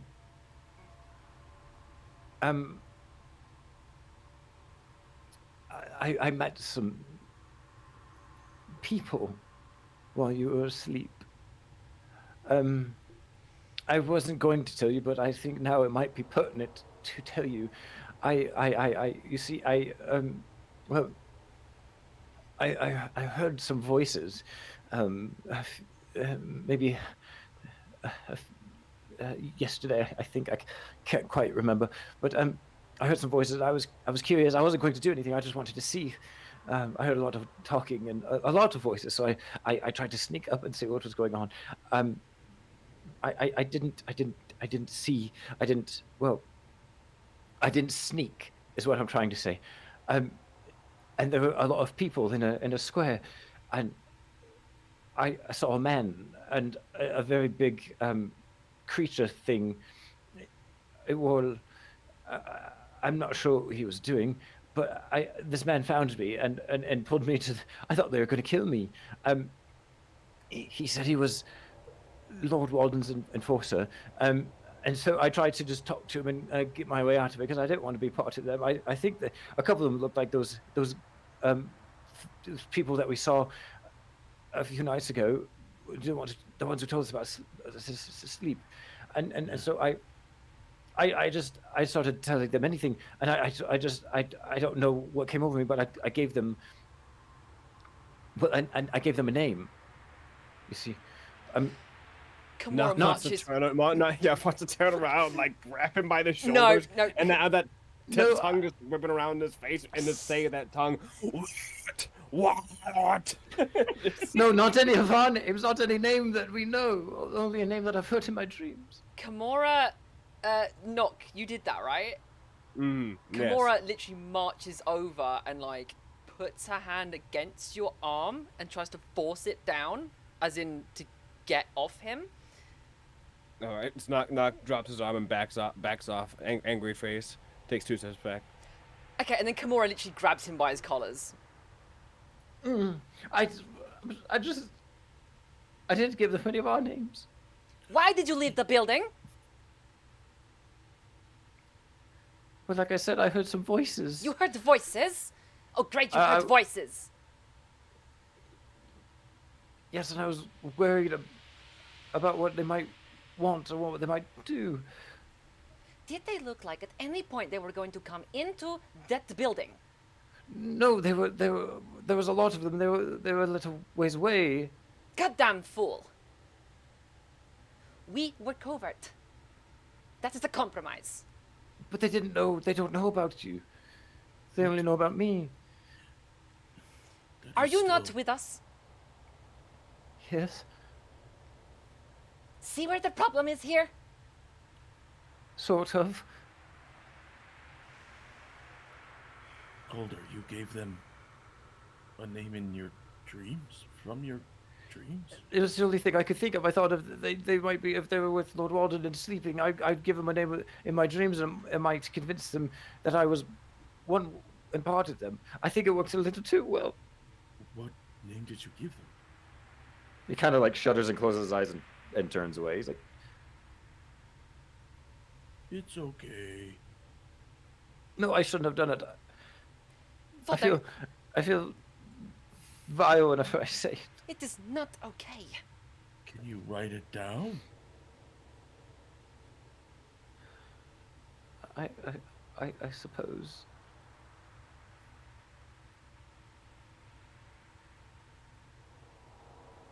Hand him a piece of parchment. And a Okay, quill. and he Take begins a like quill and ink and stuff out of my. begins writing. Oh, no, And I that's take the not- quill and instead of putting it in my own tongue, I put it in the tongue of that face on the back of my head, just to get it wet. And dip some ink, and I hand it to him. I don't know. I don't think that's how you spell it. You see him like scratch it out and try. He tries writing it like 3 times. Okay. I think I don't know. I think that's. I don't know. And what you see is it is spelled KEDR apostrophe THEN. And well, that's. I mean, that's always a good sign when there's apostrophe in the middle. Kedathan. Damn, I wish I could. Ketterthen. Kedathan. Sounds like I made the I gave them a name and they seem to recognize it. I don't know how, I don't know why, but they said I can go on my own way. You can go your own way. Yes, they let me go. Okay, we need to talk about this, but first we need to get back to Hallow. We need to rest. I'm exhausted.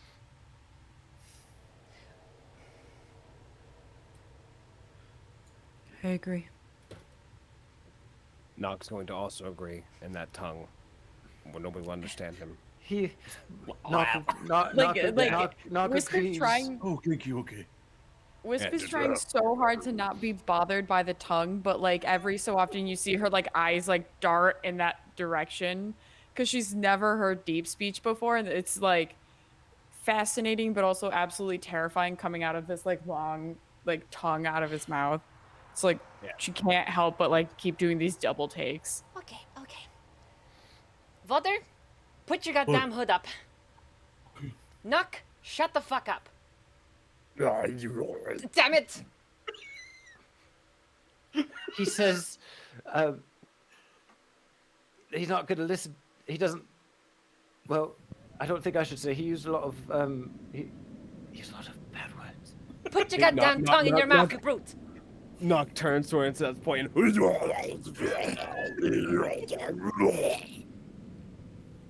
Yeah, I don't repeat what he said.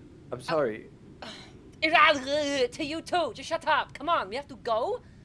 And I'm losing my patience, clearly. Just, we go, and you get rest. And she storms off. She's gonna start walking. Hopefully in the right direction. She's gonna start walking ahead. Oh, and then she stops and swivels, and looks at Calder, and she literally points next to her. He kind of like bows his head and just like shuffles right next to Kimura. And he's got his hands like very close into his sides, and he's like holding his hands. The next time you have a smart idea, I want you to tell me first. I couldn't. You were asleep. I couldn't tell you. Then you do not follow through on your smart idea. I do not care if it went through smoothly or correctly or successfully. You put yourself in danger. Which means you put us in danger. I'm so sorry. I'm so sorry. Don't be sorry. Be better. Now we go. It's okay, Calder. Does it feel weird Does what feel weird? having a face on the back of your head? Oh, I forgot it was there. It's a little itchy and dumb. It kind of feels like I haven't had tea in a few days. You know what I mean? I kind of wish I had some. Okay. It hurts. Like what? Like when I get a cold, and I kind of feel like my head's real big. It is a little bit bigger. It was already pretty big. It's okay. We'll get you fixed. Okay. This, maybe. I don't know. I'm just saying that to be reassuring. Am I being reassuring? I'm sorry if I'm not, and I'll stop talking now. And Vadr doesn't say anything, but just sort of like puts a big old bugbear paw on his shoulder and just like sort of like squeezes his shoulder a little bit. Come on. All right. And he kind of shuffles forward.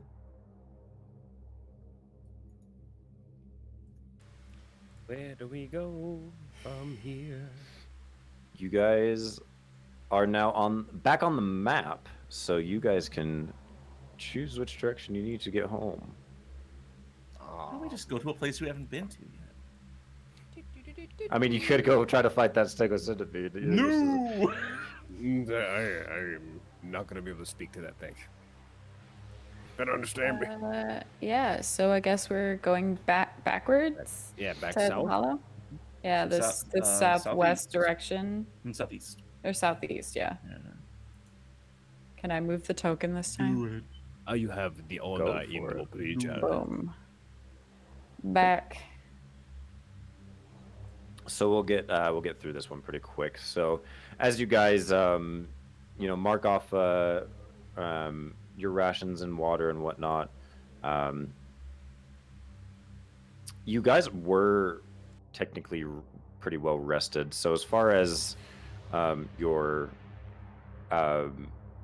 fatigue, you now would be technically at tired, but you're able to sleep and get that back. You're not able to quell the exhaustion, I don't think, at the moment, because I think you need to do a long rest to do exhaustion.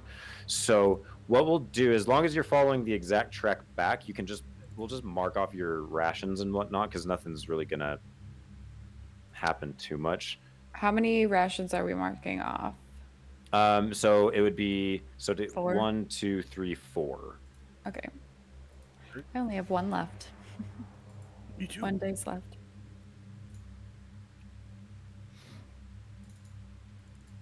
Good Okay, so plan. then we're back. We're back there, which is where we started. So it's the red one is Hallow technically. there we After go. your several days of travel, you're weary. Nock is able to speak normally again, but his tongue is still longer than usual. You can still speak that language. So is it like, all right, just to make sure we understand. So, because I imagine that tongue was like double my length, so like it was like worthy to choke on type of deal. Ayo. But like when that tongue itself is retractable, is it just the size of my regular tongue? Every time I talk, do I slither out of my? Should I consider that in my speech? I'm gonna let you decide. When he All closes his mouth, does it go up in a little tiny reel like a cartoon wolf? Yeah. You tell us. So, yeah, I would say that it's definitely going to be like, no, how would I even do that? But Knock, this is not going to be very nice. I feel like this is It's not even noticeable. super duper satisfying. as I now can speak this demon language, it sounds a lot more coherent now. It would be like,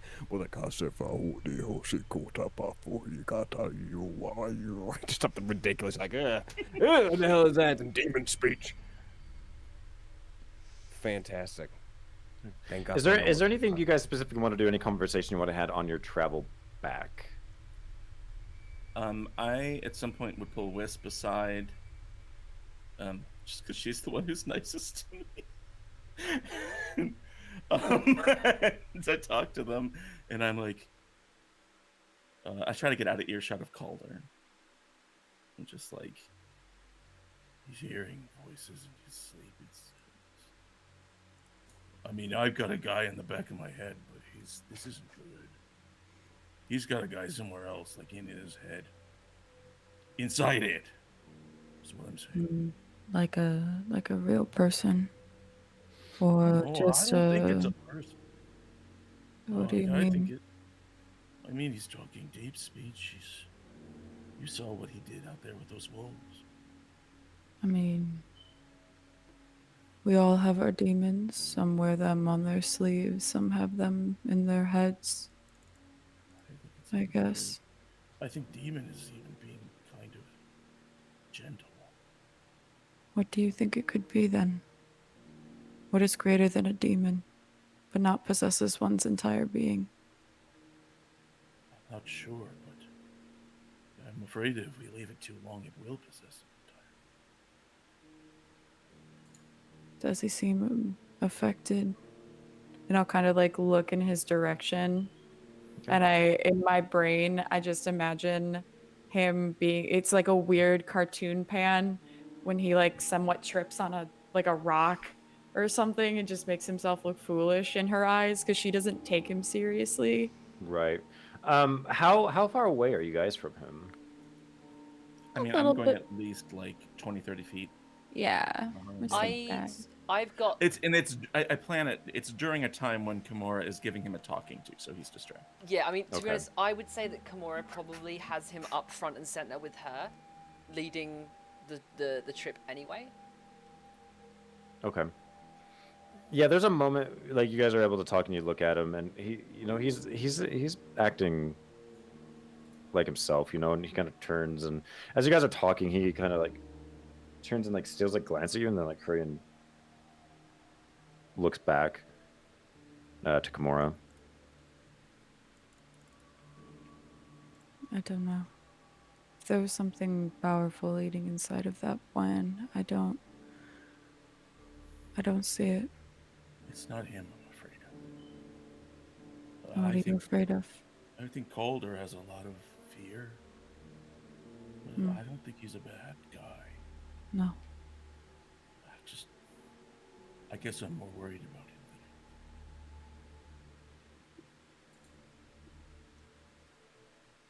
than just something to keep an eye on. Sure. Yeah. Also, Knock has been really mean to me lately. I thought that was just Knock. Maybe not. I don't think it's just you, if that means anything. Doesn't, but okay. I mean, I don't. He seems okay. He does seem like himself. And you? What about me? Are you yourself after all of this? You seem troubled. I don't know the right term. That's fair. That's a good word for it. Where I grew up, where they taught me to channel the power of the gods. I wasn't a pacifist, but I'd never hurt anybody before. I've hurt more people in the last few days than my whole life. And I don't know, When bugbears. you were gifted power, if you don't mind me asking. Yes. But when you were gifted your power, what did you think it was for? If not to hurt others? To help people. Only help? Is there not two sides to one coin? There's also the little space on the edge of the in between space. We all can't live in between sometimes. Sometimes we must choose. Even for a moment. I don't like those times.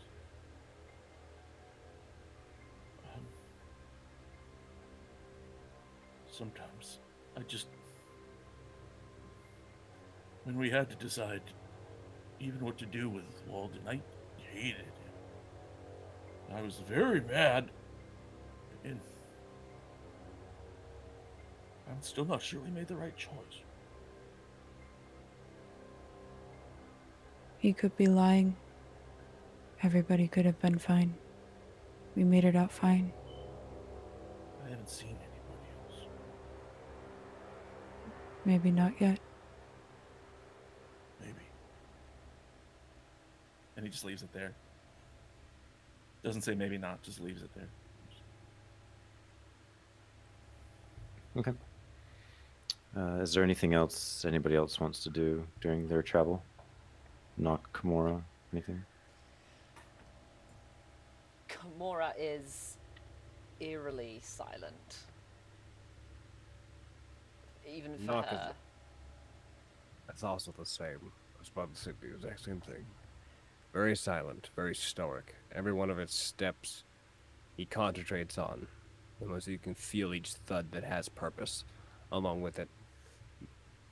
But Nock's mind is unfurled through to the fear to which he had felt prior to inside of the dream state, knowing that that could possibly be a reality. That could have been. So as he stays silent, he's in a moment of reflection. And continuous pace.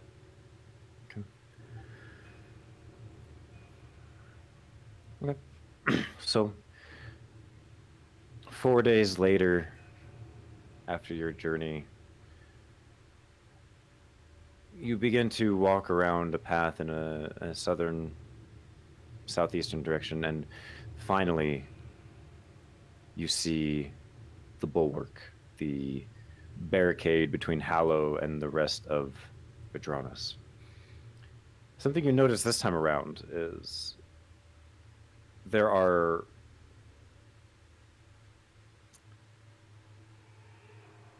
almost portions of the wall that are cut out, maybe 2 or 3 stories, and you see familiar looking statues as something you recognize back from when you were first in Hallow. The soldier, the sentinel, who is kneeling with a sword in the center of town. You see dozens of these statues set into the wall. Though these ones are standing up with weapons, with swords, and they're kind of holding them into the ground, standing at an upright position. You guys begin to approach the gate that is closed. And as you kind of stand there, you see the brackish gray morning Vedranis light. You kind of look up, and you can see figures at the top of the bulwark, and they kind of wave at you as you approach. Way back. And they kind of give you an acknowledgement, and you can hear echoing voices. And they're like, "We'll get the gates open. Just 1 second. Just hold tight while we get the gates open for you." And you wait. I look at the statues. Mhm. First to see if there are any recognizable figures, but then I also look at Nock, and then back at the statues, and then back at Nock, and then back at the statues. Nox has one eyebrow raised, scoffs at every single one of them he walks by. Are you okay? You have a cold? Oh, you just got a little bit of that dreamscape cough. I'm all right. I'm all right. The voice kind of creeps back up. "So, the gate's just a little bit stuck. We're having a little bit of an issue. Just give us a second if you're all right. You doing all right down there?" Well, yeah, Oh, I mean, we're really tired. And I I'll understand unstick what- the gate. You wait for another few minutes. They might need help. "What do you mean the gate's stuck? Just get it fucking open. We need to get them back in. Just get the gate open. I don't care what you have to do. Break the goddamn gears if you need to." Still, you wait. Knock goes up to Do you need someone to pull on the other side? Is it jammed or stuck? We're not quite sure yet. If you just want to give it a pull, I might help you. So how thick is this? How thick is the gate? Like a very It's- thick wooden gate. It is very, yeah, it's probably, I don't know, like 10 feet. All right, opens down this way, or opens It like pulls, it opens, it would open inward, so you'd have to push. Oh, okay. All right. Yeah, then that's exactly what Knock is going to do. At first, he's going to take 10 steps backwards make that make it exactly my baseline speed, and I'm gonna go ahead and just start to mark up where one of the doors are. So just one of them, like the left one. I'm not gonna hit it in the middle. I'm gonna try to hit just the left one and see if I can go ahead and make one side Right. push over. As he's getting ready to run and charge, I'm gonna Mhm. slap him on the ass and cast guidance. Okay. Welcome to the locker room. Damn. You get a running start as you feel that little pat on the ass, and you push open the door, and all of you hear a as the weight of Nock just pummels into the door, and it does not move. You kind of take a step back and push yourself into it again. You hear a Nock, you're too busy trying to push this goddamn door open. The rest of you see dust and rock fall from several of the outcrops, the alcoves that are inset into this wall. Knock, you push again with a loud Calder kind of looks around. He's like, and he raises a finger up towards the top of the wall. I don't see any of this at the moment. Yes, since everything's above me. Yeah, what Right. do... I look like heck up at this thing. Because I'm directly with Calder, so what am I? As you guys look up, the statues whose heads have been pointing straight forward, looking into the city, have turned and are now looking directly at Nock. Knock! Oh. Knock! He looks over his shoulder. What? The statues are mad at you.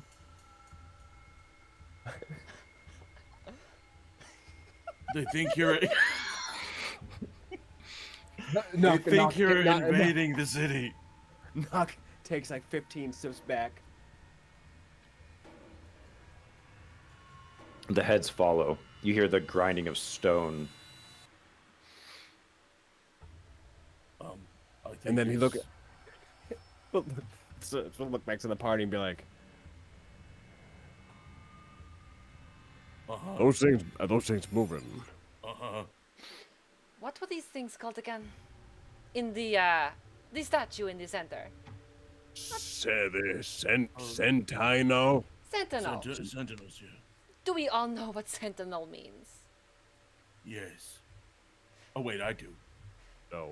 Father? No. Care to No, enlighten? It's a guard. It's a protector. These things' heads are moving and Nock is attacking a gate. I'm only drawing conclusions, but one-on-one No, yeah. equals two, does it not? It's not an attack. The guy told me to go ahead and try to open the damn doors. It's I exactly don't what know I that. did. That's not how magic works. They're statues. I don't think they're that intelligent. Shut up. They're gonna hear you. Statues! You're not just meant to stand around and do nothing. Open the door. That is what the statue does, Nock. It's a statue. All of a get- sudden, there's a more dust as the top layer of the statues, you see 4 of them swing out legs, Oh, shit. take a step off maybe some 20 feet, and land in front of the gate, standing 10 feet tall, wearing full stone metal armor. You're not even quite sure what material it's made out of anymore, bearing 2-handed swords. They bring their swords up and then bring them in front of them and hold them and just stand there, barring your entry to Hallow. Kimura is going to float upwards. Okay. And as she does it, she's like, I'll be right back. Bye. And she's gonna fly over them and to the top of the gate where the operators are. Okay. And she's gonna... Can she land next to them? Yeah. Yeah, you can. Yeah. So what now? I'm not quite sure. I've never seen this before. Where is your captain?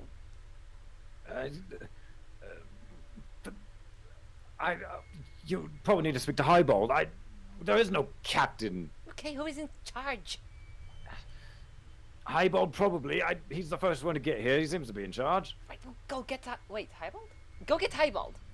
Highbold, fuck me. And he begins walking, like running across the bulwark. Outside, I'm just sort of like assuming a non-threatening posture, Goes sort of into a like- Knock which is also kind of going not kind of Vader all the time, but Knock has had both of his hands up. He's attacking while keeping his eyes on the statue. He's gonna take a few steps back, more towards where the rest of the party is. it's just a security system. I'm sure they'll let us in eventually once they get the gates. We can hope. After the goddamn few nights that we all just had. 10 of them, a few of us. I know what I've lost. And that's when we stop to an end. As he looks back at all the statues, twice, almost the same height as him. You said 10 feet tall. The statues were. Mm-hmm. There's a very visual look of displeasure on Nock's face, but as well as just the reality of and that acceptance being like, that's the condition of one of the warrior in him. Or the warrior barbarian in him is like, knowing you've lost, knowing you can fight it. And then maybe if you want to find out, maybe. But this one, he's like full send the other way.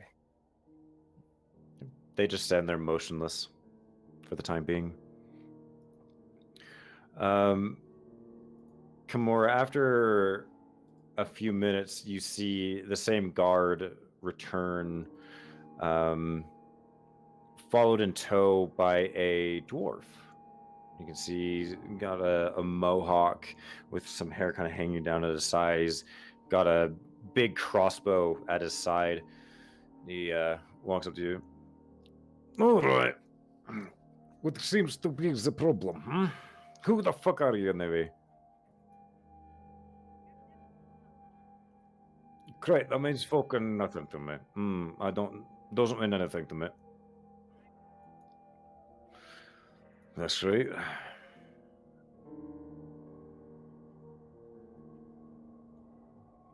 Kind of like looks over the edge. Well, that's the first time I've fucking seen that.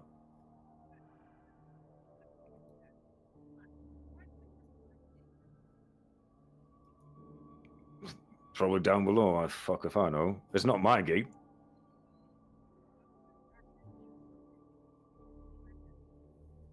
Sure. Christ, I'm fucking.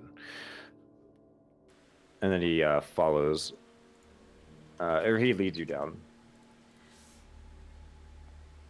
You find yourself in like the gatehouse or whatnot, and you can see like three men trying to pull the, pull the rope or whatever the gate mechanism to no avail. It is stationary. It is not moving. It is not budging. It is not anything. Excellent. Can I identify where the main mechanism is? Where the actual... Yeah.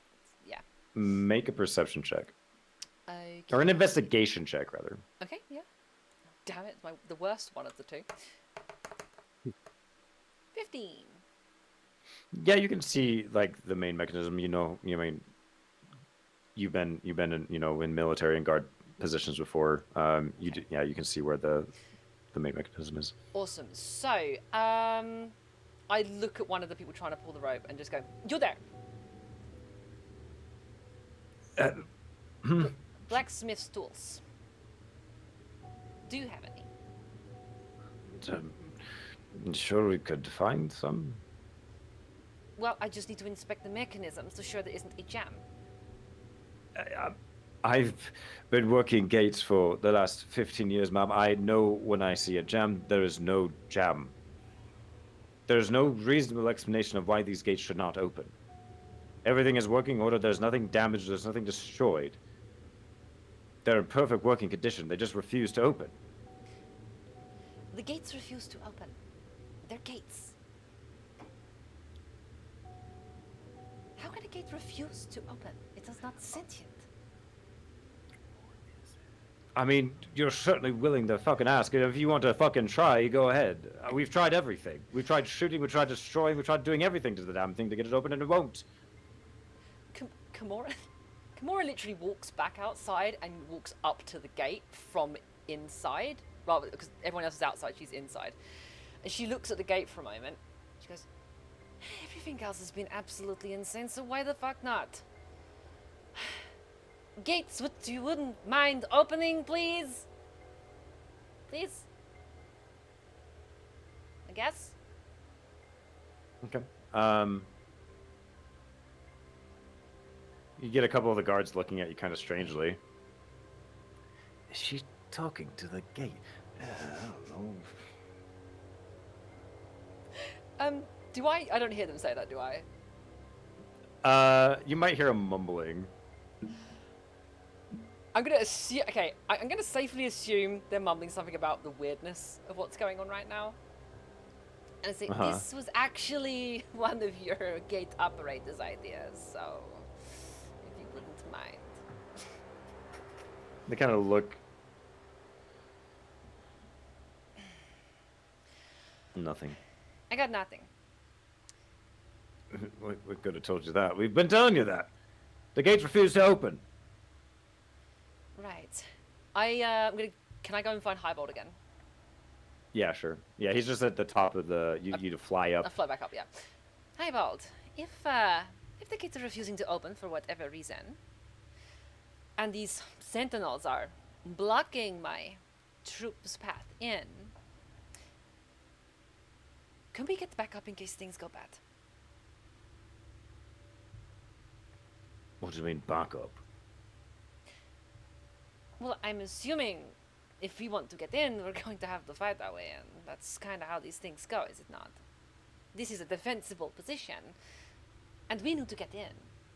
Unless you can hoist them up. Work with me here, Highbold. Lass, I have been here for 6-7 months. I've been inside the city and outside the city. I've been in Rick and Roll, I've been in the Old Crook Market. I have never seen anything like this in my 6 months for being here. They have not posed any threat to me. I don't fucking know you. And I hate to be a hard ass, but it sounds like a personal fucking problem. Huh. Okay. Maybe they just don't want you coming back in. I mean, you're here, you can get in. What's wrong with your friends out there, huh? Sorry, what is your job around here again? I am the leader of Highbold's expedition. We were one of the first to enter Hallow and into Vedranis after it reappeared 6 months ago. Okay. People have put us seemingly in charge, even though I don't fucking want to. Okay. I've got an adventuring party like you've got down there. We do what we want to do. End of story.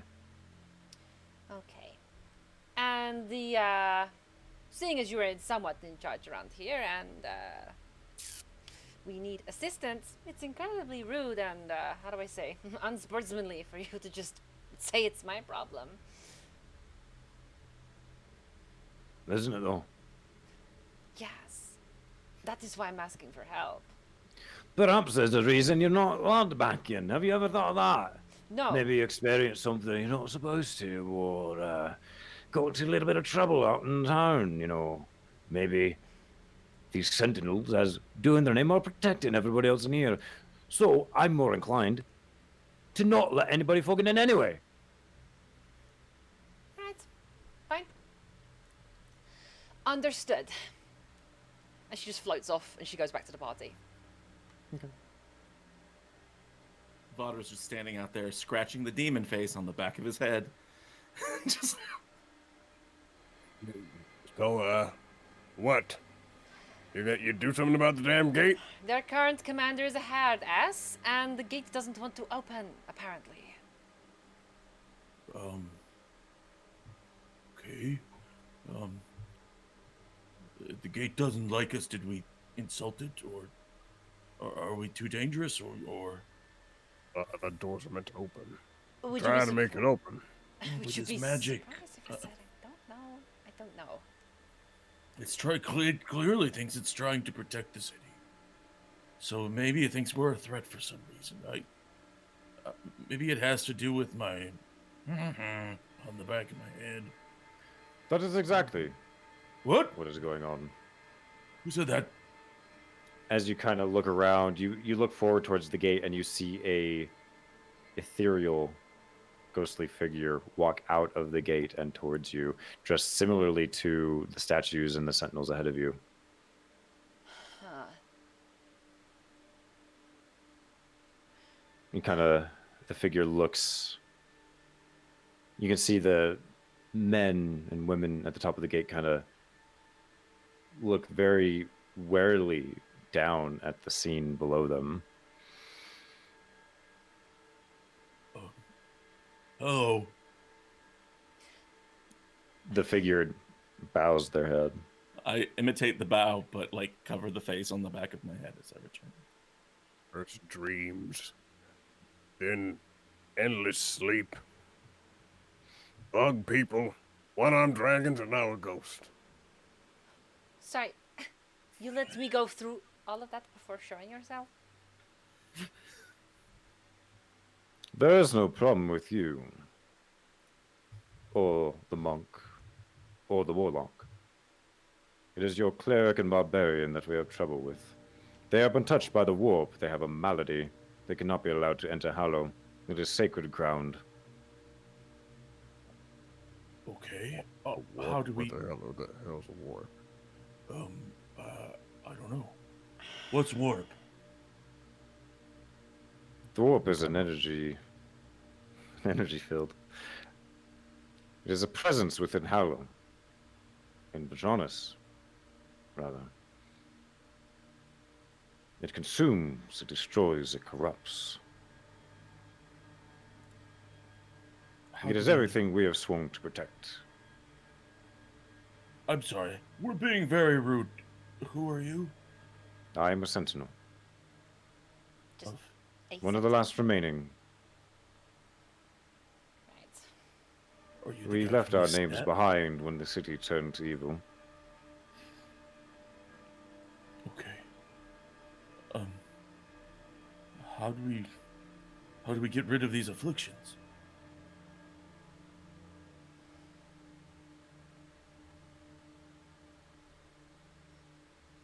Kind of looks around.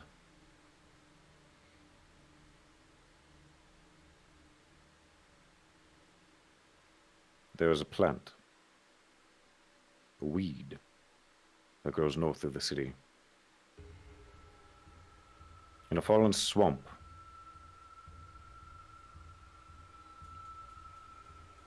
This may help in your affliction. Tell me, how long have you been corrupted? Not long. 3 days, 4 days.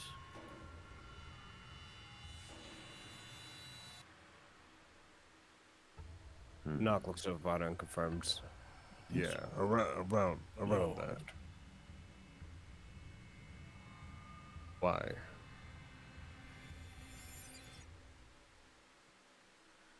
These maladies, this corruption of the warp. What you see before you, what you are afflicted before you, is merely the beginning. Soon you'll turn into a creature, a spawn of this warp. Soon, you will no longer be yourself, and you will lose yourself to this corruption. I want to be myself. How long do they have?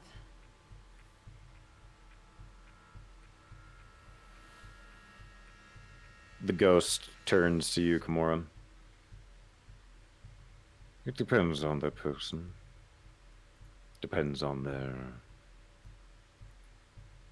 constitution. Oh.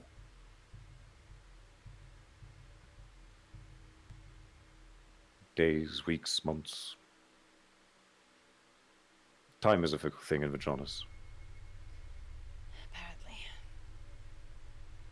And you're saying a weed, a tiny little weed, We'll go ahead and cure this madness. It is a byproduct of the warp. There's balance in many things.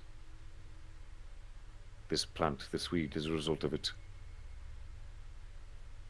And just to confirm, DM, this is a plant in a swamp outside of the city of Vedranis, or outside that where we were going? Outside of where you're going, somewhere in the city, north in the city. Yeah, lots of circles.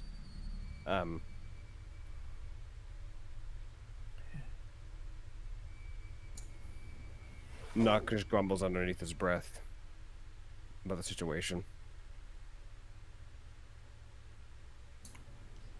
It's like a mix. Oh, sorry, go ahead, there, Doc. Grumble. Is there any place for respite besides Hallow? Do we have any other option before we go to the swamp?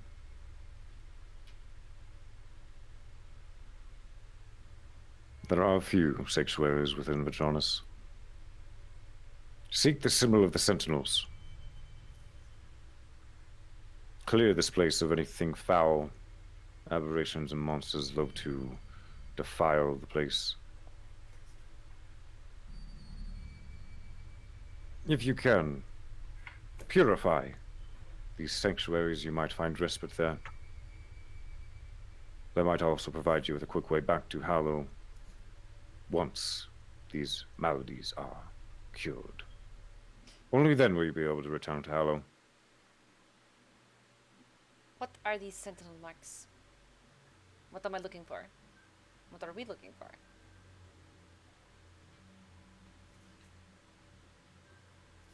Arches with nothing in between, nothing in the moment.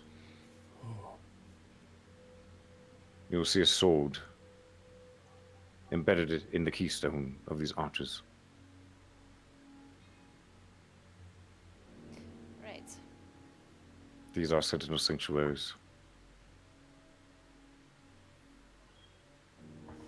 Thank you for that knowledge. Bows its head again.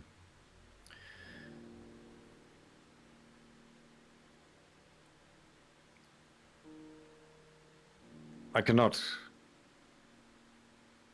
help any more than this. Should you return to Hallow and your maladies still afflict you, you will be purified and you will be cleansed. At least the two of you. Warlock, monk, gunslinger. If you wish to enter the city, you may. The barbarian and cleric may not enter. I will stay with them. We require supplies if we're going to head back out. Yes. I guess that means that me and Calder are on a run. And Wisp will hand you 100 gold that she found on that body before everything. That should cover it. Captain, it might be a long shot, but maybe somebody inside the city has this weed already, or something. I feel like I won't make much of a difference in the state I'm in until I'm able to rest. All right. Is this sentinel still there, or is he faded out? Or walked off? It's still there for now. Okay. Sentinel, Yes. what might this weed be called? They call it lureweed. Lureweed. Okay. Fine. It is not easy to obtain. It is tainted by warp, and warp stones most certainly surround it. There are many in Vedranis. Warp stones. Well, what do It these... is easy to spot. Long stem. Go on. I am eager. They are a long stem with glowing leaves. You will know it when you see it. You will need a herbalist among you, if you have one, to brew a tea in the proper way to cure this malady of your compatriots. Kimura literally swivels and looks at Wisp. And he, real quick, and he looks directly at Calder and he says, an alchemist. And Wisp just kind of like looks directly to Calder. You kind of Vodder looks at Nock. For no reason. Nock looks at the statues. the statues look at Nock. Forgot they could move. Very well. Then I guess we don't have a choice. Calder, you're with me. Right. Where are we going again? Have you not been listening? We're going into Hallow. No, I've just been very, very, very, very distracted about the. By the statues? Yes. Yes, we're past that, Calder. Come on, keep up. But before you go, I would like change. Yes, me too. Change is good. No, Oh, sorry. And she just kind of just like lets them go. I know. I actually walk a little bit closer to Wisp and say, what are you trying to imply? No, I just want to save if we find some merchants on the way. I would like a trinket, maybe. Yes, you'll get change. Provisions, rations, healing, potions, bandages, And some meat. meat. Right. Anything else? Some snacks? Lure weed if there's any inside. Protection? I'll make it quick. Trail mix. Chex Mix in particular. None of that off-brand shit. No, name brand only. No. No store brand. Does it have M&Ms in it? Wait, you But can I have only want it if it's M&Ms. you can have trail mix with M&Ms in it? Fuck yeah, you Well, can. obviously you haven't been to That's America. the best, yeah, it's the best We kind. put sugar in everything. Yeah. Okay, Kuvanet, just as a side note, I know you're in the chat, just please take note of that. Anyway, yeah. But the number one thing is make sure you get the weed. Find our weed guy and bring us some weed. So you want Maybe- snacks? You want snacks and weed and change And then And bandages. and potions. Okay, cool. Bring us the strongest potions. Okay, cool. Bring us your strongest potions, Bring us your strongest your potions. strongest weed, and your strongest trail mix. I want to take the biggest nap after that. All right, both of them. I hate all of you. No, okay, right, yeah. I'm gonna go up to the gate and kind of mentally drag Calder with me. Okay, yeah, he follows in tow. I have command over my thralls. And as you kind of walk past, the ghost disappears. Dun, dun, dun. And he stabs Vaughter in the back. Just kidding. Yeah. Oh my god! As you Back of the begin head. walking towards Yeah. the gate, they open ever so slightly for you. The statues let you walk past and grant you entrance into Hallow.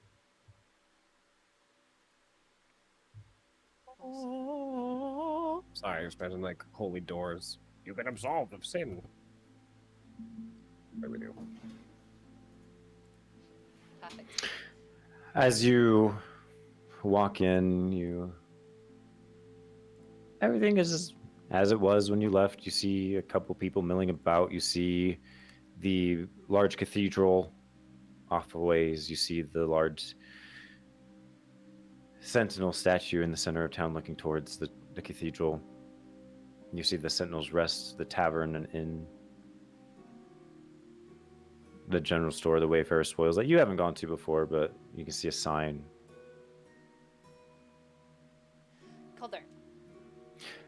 Yes.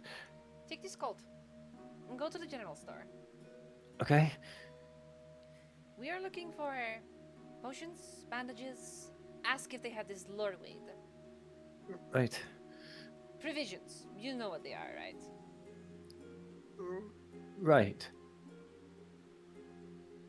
How much gold are you giving me? 100. Right. And how much do you want of each? Do you have a shopping list that I might be able to use? I'm a little... I don't want to buy the wrong thing. I don't want to buy too much or too little. I'll come with. I know I can do it. I can do it. If I they're promise. reasonably priced, one potion per person. So that's 5. A generous amount of bandages. I could not imagine they cost too much. He's like writing it down. He pulls out like a piece of scroll. He's like, right. Ask I for heard- lurweed, or if they know of anybody that might have some lurweed. Right. Okay. And Vada wanted trail mix. Yes, trail mix. What? Captain, what's trail mix? Better figure it out.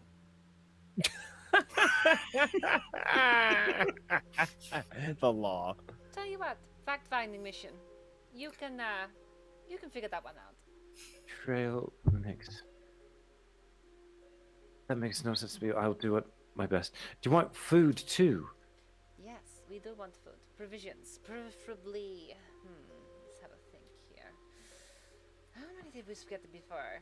Do I recall how many Wisp purchased before? I can tell you. I purchased. It was. Shit. I purchased about 5. Okay. Yeah, that's all that they had. Oh, so they might not even have much left. Okay, I would. There's 5 people. 5, 6, 15, 20.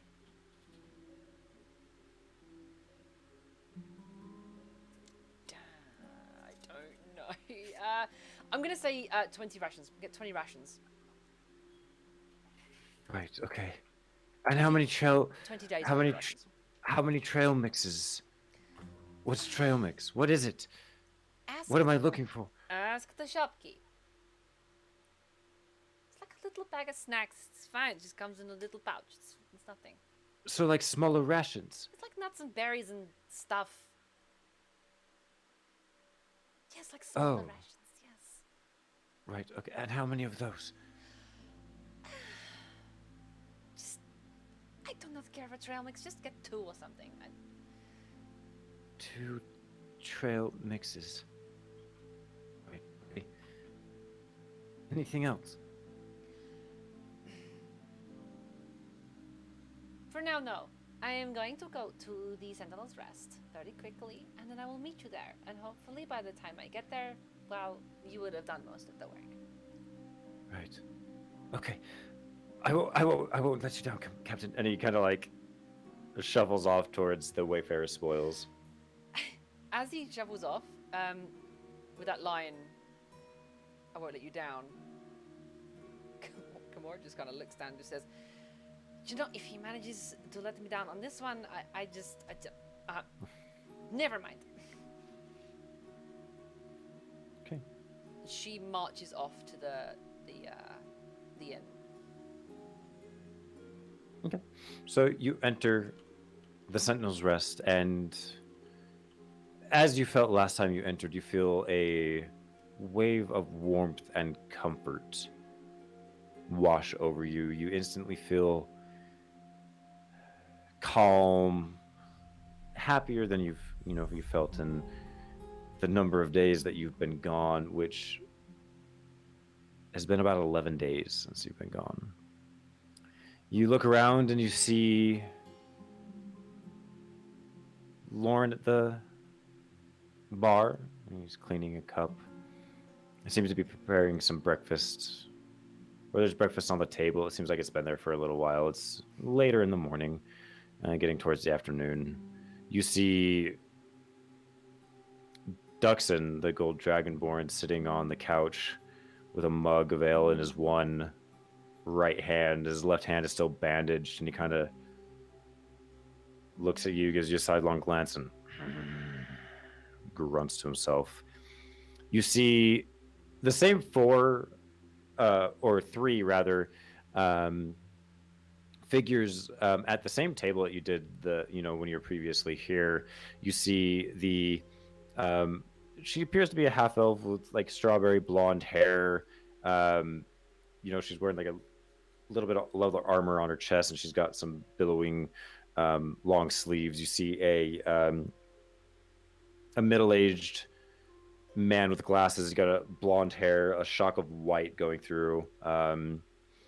Very well dressed, and then you see the kind of the sniveling looking younger fellow, blonde hair, very young.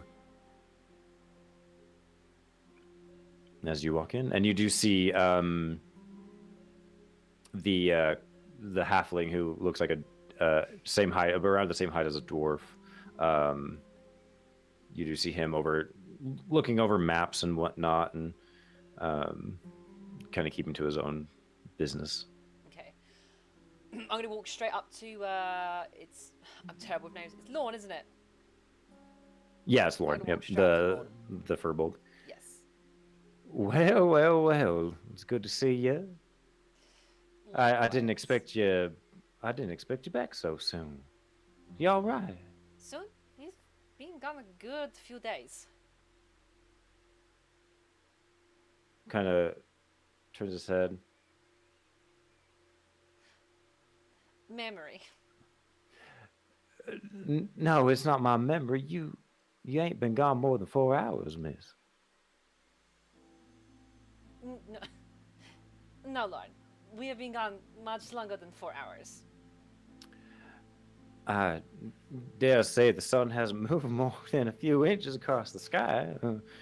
You came and grabbed your rations not a few hours ago, and scampered off, and Duxon came down, and then Glenn, Kristoff, and everyone over here came down not too long after.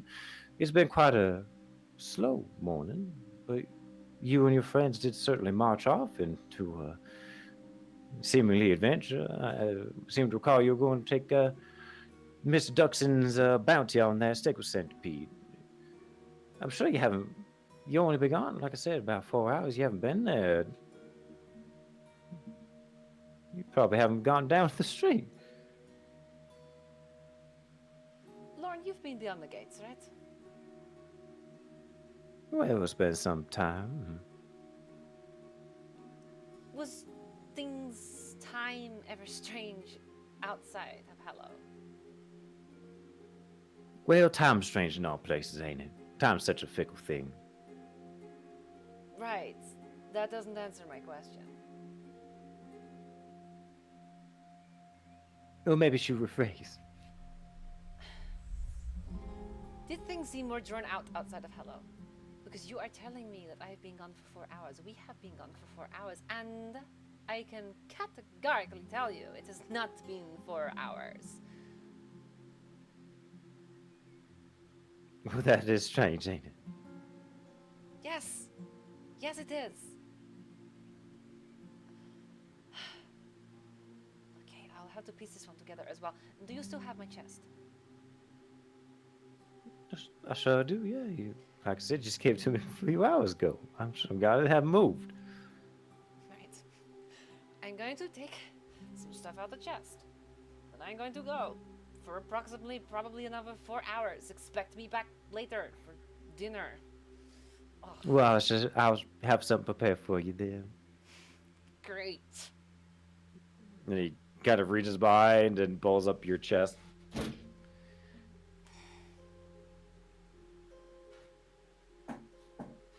just my sound effects. Wow, the Foley work. I know, I'm great. And she kind of roughly judges out 50 gold and takes 50 out of the chest. Okay. Puts it in a pouch, secures it, and then kind of. I'm really leaning into it now. Just kind of slides it back across the bar a little bit to him. Just says, "If you wouldn't mind." But of course, he takes it and puts it under the puts it behind the bar. And I'm sorry you such had a weird time with time. It's such a strange thing, ain't it? Yes, you keep saying that. Well, it's true. From what I can tell, at least.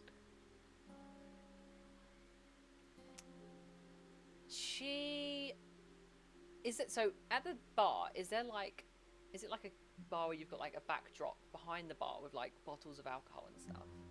Yeah. Mm-hmm. Okay.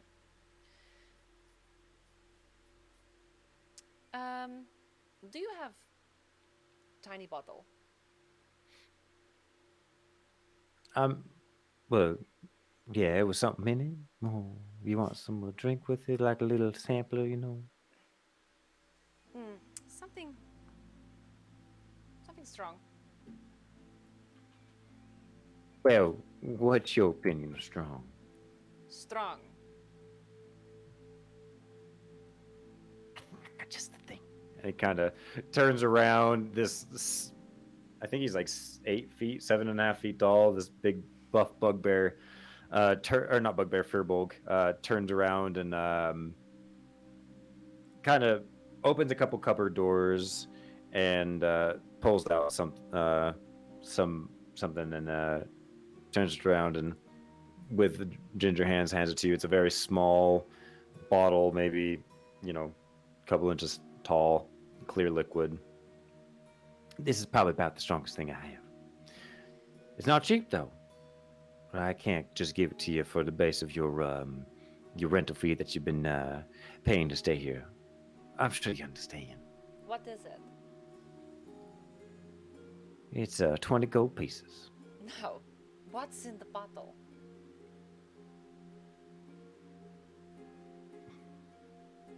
Something strong. I'm sure it'll knock you off your feet if you take just a couple sips.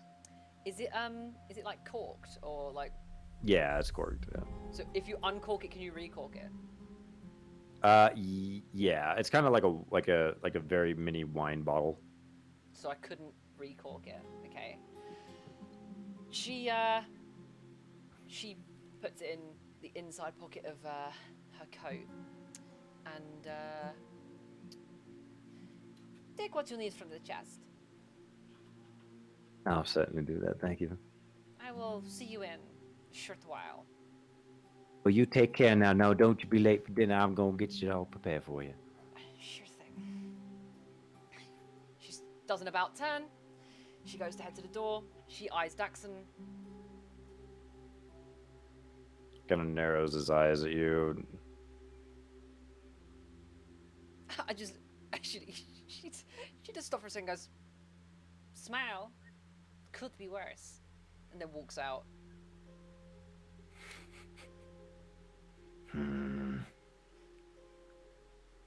Just gives you a grumble. And she heads over to the shopkeeper's place. The general's. Okay. As you make your way in, you open the door. The bell rings. You see a very haphazard assortment of goods, very empty shelves and whatnot, and you can hear a couple raised voices.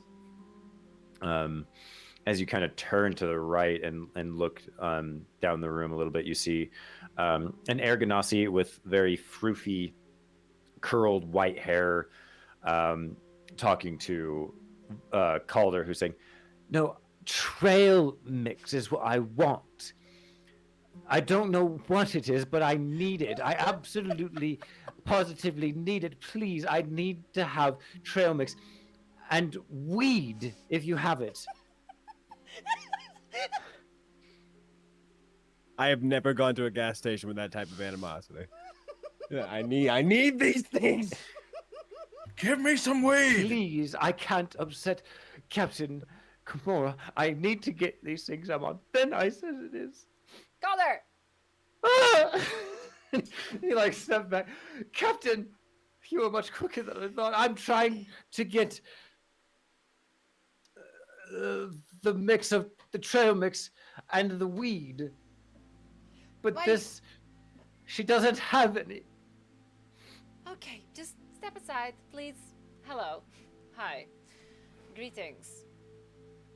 You see a very like middle-aged Aragonasi, freckles on her face, and she kind of like looks up. She doesn't look directly at you. Her eyes kind of like look at you for a second, then like loft up. And is there something I can get you?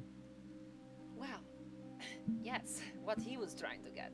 Trail mix. Well, I'm not quite sure I know what trail mix is. I don't like know if I've ever heard of it before. I can Nuts, try. berries, little. That's what I think trail mix is anyway. I don't know. Oh, I see. So like well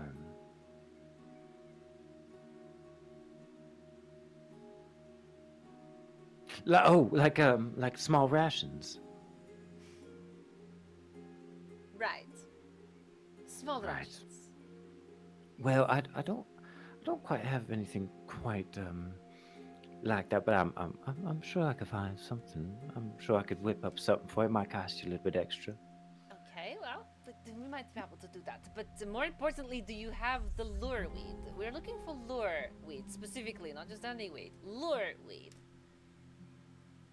I don't think I've ever heard of such a thing before, unfortunately. You could always talk to the herbologists. They might have some weed for you for all your needs, you know. Wait. You have a herbologist here. We sure do. Great. Where are they? Well, if you see the hallowed hall, the cathedral, if you well continue down past that for some way,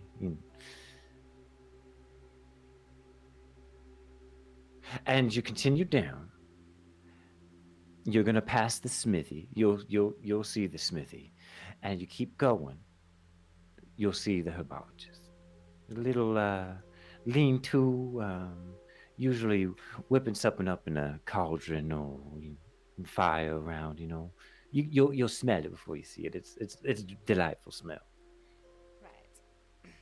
Calder, did you get that? Yes, go down past the Hallowed Hall, which is the cathedral, and you see Sky, the owner, nod, and then you go past the smithy, who you will notice the smithy, and you keep going down till you smell something delightful, and you'll see the herbologist. I think, and Sky nods. Well, that's right. Her name's Hallow, and she's lovely. You'll love her. She's such a delightful soul. Okay, now, Calder, whilst I am sorting things out here, you're going to go there, okay? And you're looking for lure weed, not just any weed. There are lots of weeds that exist. Lure weed, okay? Right, but there's so many. I just wasn't sure which one to ask for. Lure. Lear? Lure. Lure? Weed. I have a damn accent. Well, so do I, but you're still not making any sense to me. Just, what's that thing that you do when you why am I going to do, why am I doing this? Why am I, you trick people into coming to you. Lure. Trickweed? Look, lure. Yes, lure weed. Thank you. That is the one. You should have just said that, Captain. I was saying that. Right. You want me to go by myself? She didn't have enough rations. How many rations could you get? 10. 10. It's going to have to do. Unless, what was your name again? Sky. Sky, you don't know anywhere else I could get provisions? Well, there's not much to pick from here in Hallow. You see, we have to wait for some travelers to come and leave some with us. We're not expecting for some for, maybe another day or two. Day or two. And again, it seems like time is passing differently outside the gates than it is inside. So 1 or 2 days here is not necessarily 1 or 2 days out there. Fine. All right, we will purchase the 10 rations. And a good generous helping of bandages, 5 health potions if you have them, and some small rations. I can get you that. Please do. All right. So, if you have the 100 and 150 gold, what you can do is go ahead and, for just the base price, you can get 5 potions, 10 rations, and 2 half rations, which are trail mixes, and which are half the price of regular rations, which would like, I don't know. We'll figure out how the fuck they work. You guys inventing shit. Okay. How much is that going to cost? It would just be the base price, so we just have to look at the player's handbook. Okay, We can do that off stream if you like. yeah. Just figure that out. Yeah. Oh, ow. And I've got it written down of what you want and whatnot, so we can figure that out. Is there real quick? Is there anything going on outside? Well, we're getting close to end, but I want to retouch on you guys and see what's going on I mean, outside. you have to remind me what it's like right outside of the wall. So, I mean, Vodder and Nock, I'm assuming, are looking for a safe place to, take shelter and Get some rest. get some Yeah, as all in little all. rest as they can. I'd say you'd be able to like take a short rest if you like. Okay. It would probably take that long for Kimura and Calder to do all their shopping. So there's a smattering of homes and whatnot, like rundown shacks that you could probably find. The soldiers, the sentinel statues, the 4 of them, still do not move as you guys are there. They do not move or anything like that. Bird a bird. All right. Yeah. Excellent. I'm guessing that we had a bridge and then the gate. Was there like any like little hovel like underneath the bridge that where we could just? Sit There's not underneath? really a bridge leading up to the gate. It's just a Okay. walkway, and then the bulwark, which is the giant wall.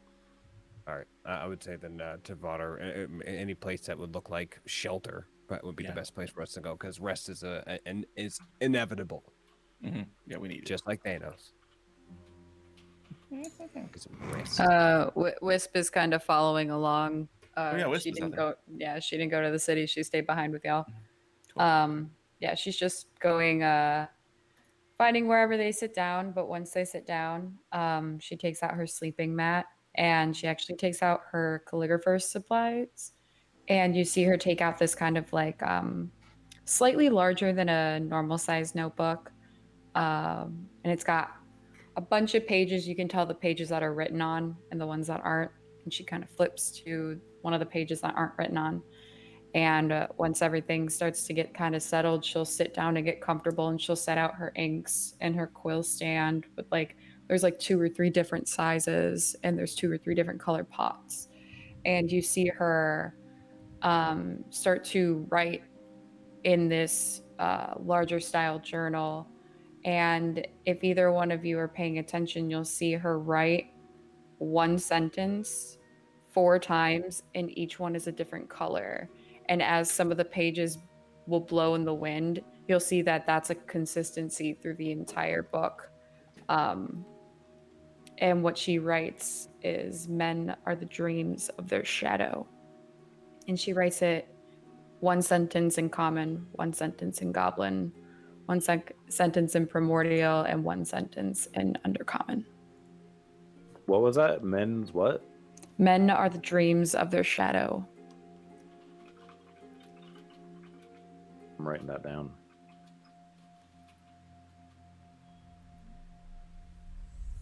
And yeah, and then once she's done, she'll kind of just like pack up and put everything away back in her little slouch pouch and get ready to go to bed. Or to at least take a short rest, whatever they're doing.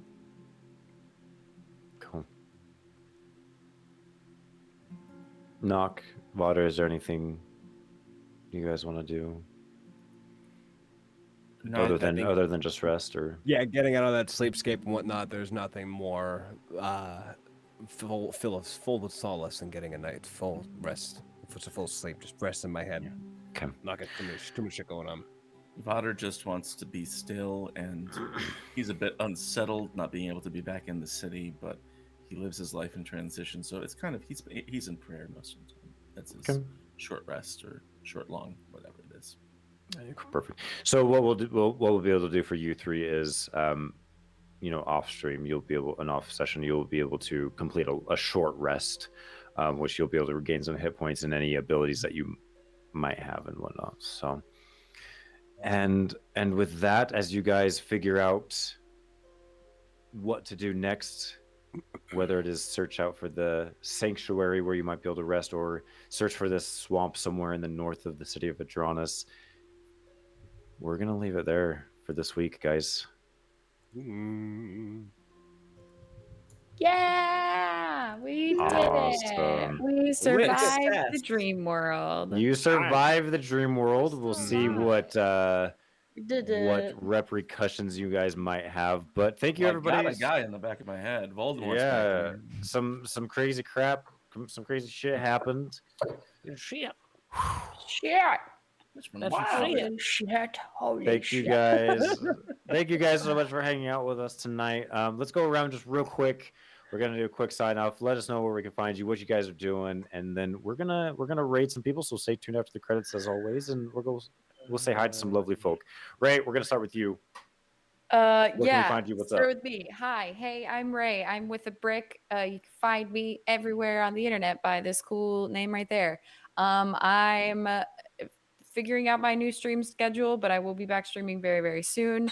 I'm here every Thursday. I also have some other cool projects in the works. So if you like me, if you think I'm funny, drop me a like and you'll see what I've got coming.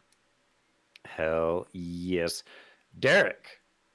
What are you up See. to? What projects do you have going on? Where can we find you, dude? Ooh, you can find me at the names of the top dark mountain. I think it's below me. Yes, below the top dark mountain below me. It's above. Above Don't you. slow that above down. you? You can find me at that name. What do I got going on? Other than some prison RP, whatnot with him wild. I have been dutifully just trying to get through this prolifera of editing because I have so many old VODs that I need to go ahead and make content out of. So hopefully I'll be having some things down the pipeline that will be RP related and non-RP related. And yeah, just getting back out into the world. I have my first scheduled for. I do disc golf with my brothers every single weekend, and we usually like to film it. And like I take all the stupid things we say and put it into a compilation and throw it on the internet. So we might have some more of those sort of. So that's what I got going on. Hell yeah, that sounds super fun, man. It's a great time. Hell yes. Isla, where can we Yes. find you? What You exciting can, things do you have going on? you can find me at Fennec Zova, which is there. Seeing as we're all doing that today. Yeah, literally on my channel. I'm starting to stream again, which is good. Yay, happy days. I don't have a schedule yet. I've never had a schedule. I'll probably make one of those. But I am streaming Overwatch and will be streaming World RP again. So if you like what seems like no coherent pattern to what I stream and when I stream, then follow to my channel. Other than that, you will obviously find me here on Thursdays. And that is all for now from me. Yeah. Awesome. Justin, where can we find you? What exciting things do you have? You can find me here every Thursday night for the Lost City of Vedranis, which is fun and stressful and fun. And I'm Doc Rimbo everywhere else. I'm Doc Rimbo on Twitter. I'm Doc Rimbo on twitch.tv/Doc Rimbo. I have stuff in the works that I'm not ready to talk about yet, which is exciting. And otherwise, sometimes I might get back and stream on my own channel. Who knows? Who knows where I'll turn up? But I'll be here every Thursday. Awesome. And I'm Cole, Lacuna RP. You can find me at Lacuna RP on Twitch, Twitter, Instagram. I never post on there. Don't worry about that. You can find me here every Tuesday now for Behind the Screen, where I do some DM prep for this wonderful show, where we try to figure out how we can confuse, excite, and scare, demoralize these Confound. wonderful people here with me tonight. So we have a lot to go over for Tuesday. So that will be at 9 p.m. Eastern right here on InfiniteRP. other than that, I stream occasionally. I'll stream some wild RP. I'll stream some random games. It just depends on how I'm feeling. But that's where you can find me. Again, thank you guys so much for hanging out. Make sure if you're not following on Twitter, follow us on Twitter for updates. Join the Discord to talk about what the fuck just happened tonight. What else? YouTube. If you came in YouTube. late and want to, we're trying to build the YouTubes a little bit. So if you guys are interested in that and want to subscribe, that would be wonderful. We appreciate you, and yeah, we appreciate everybody who comes out every single freaking week to watch us play D&D. You guys are amazing. We love you so much. Hang out after the credits. We're going to be rating GG Nights. I don't know what they're doing right now. What Good game game are they nights playing? Good game nights are doing a finale for another 5e campaign. So Oh, yeah, give them some love. Give them a follow. Everything Yes. like that. And until then, we will see you guys next Thursday. Okay. Love you guys. Thank you so much. Have a good night. Bye. Bye.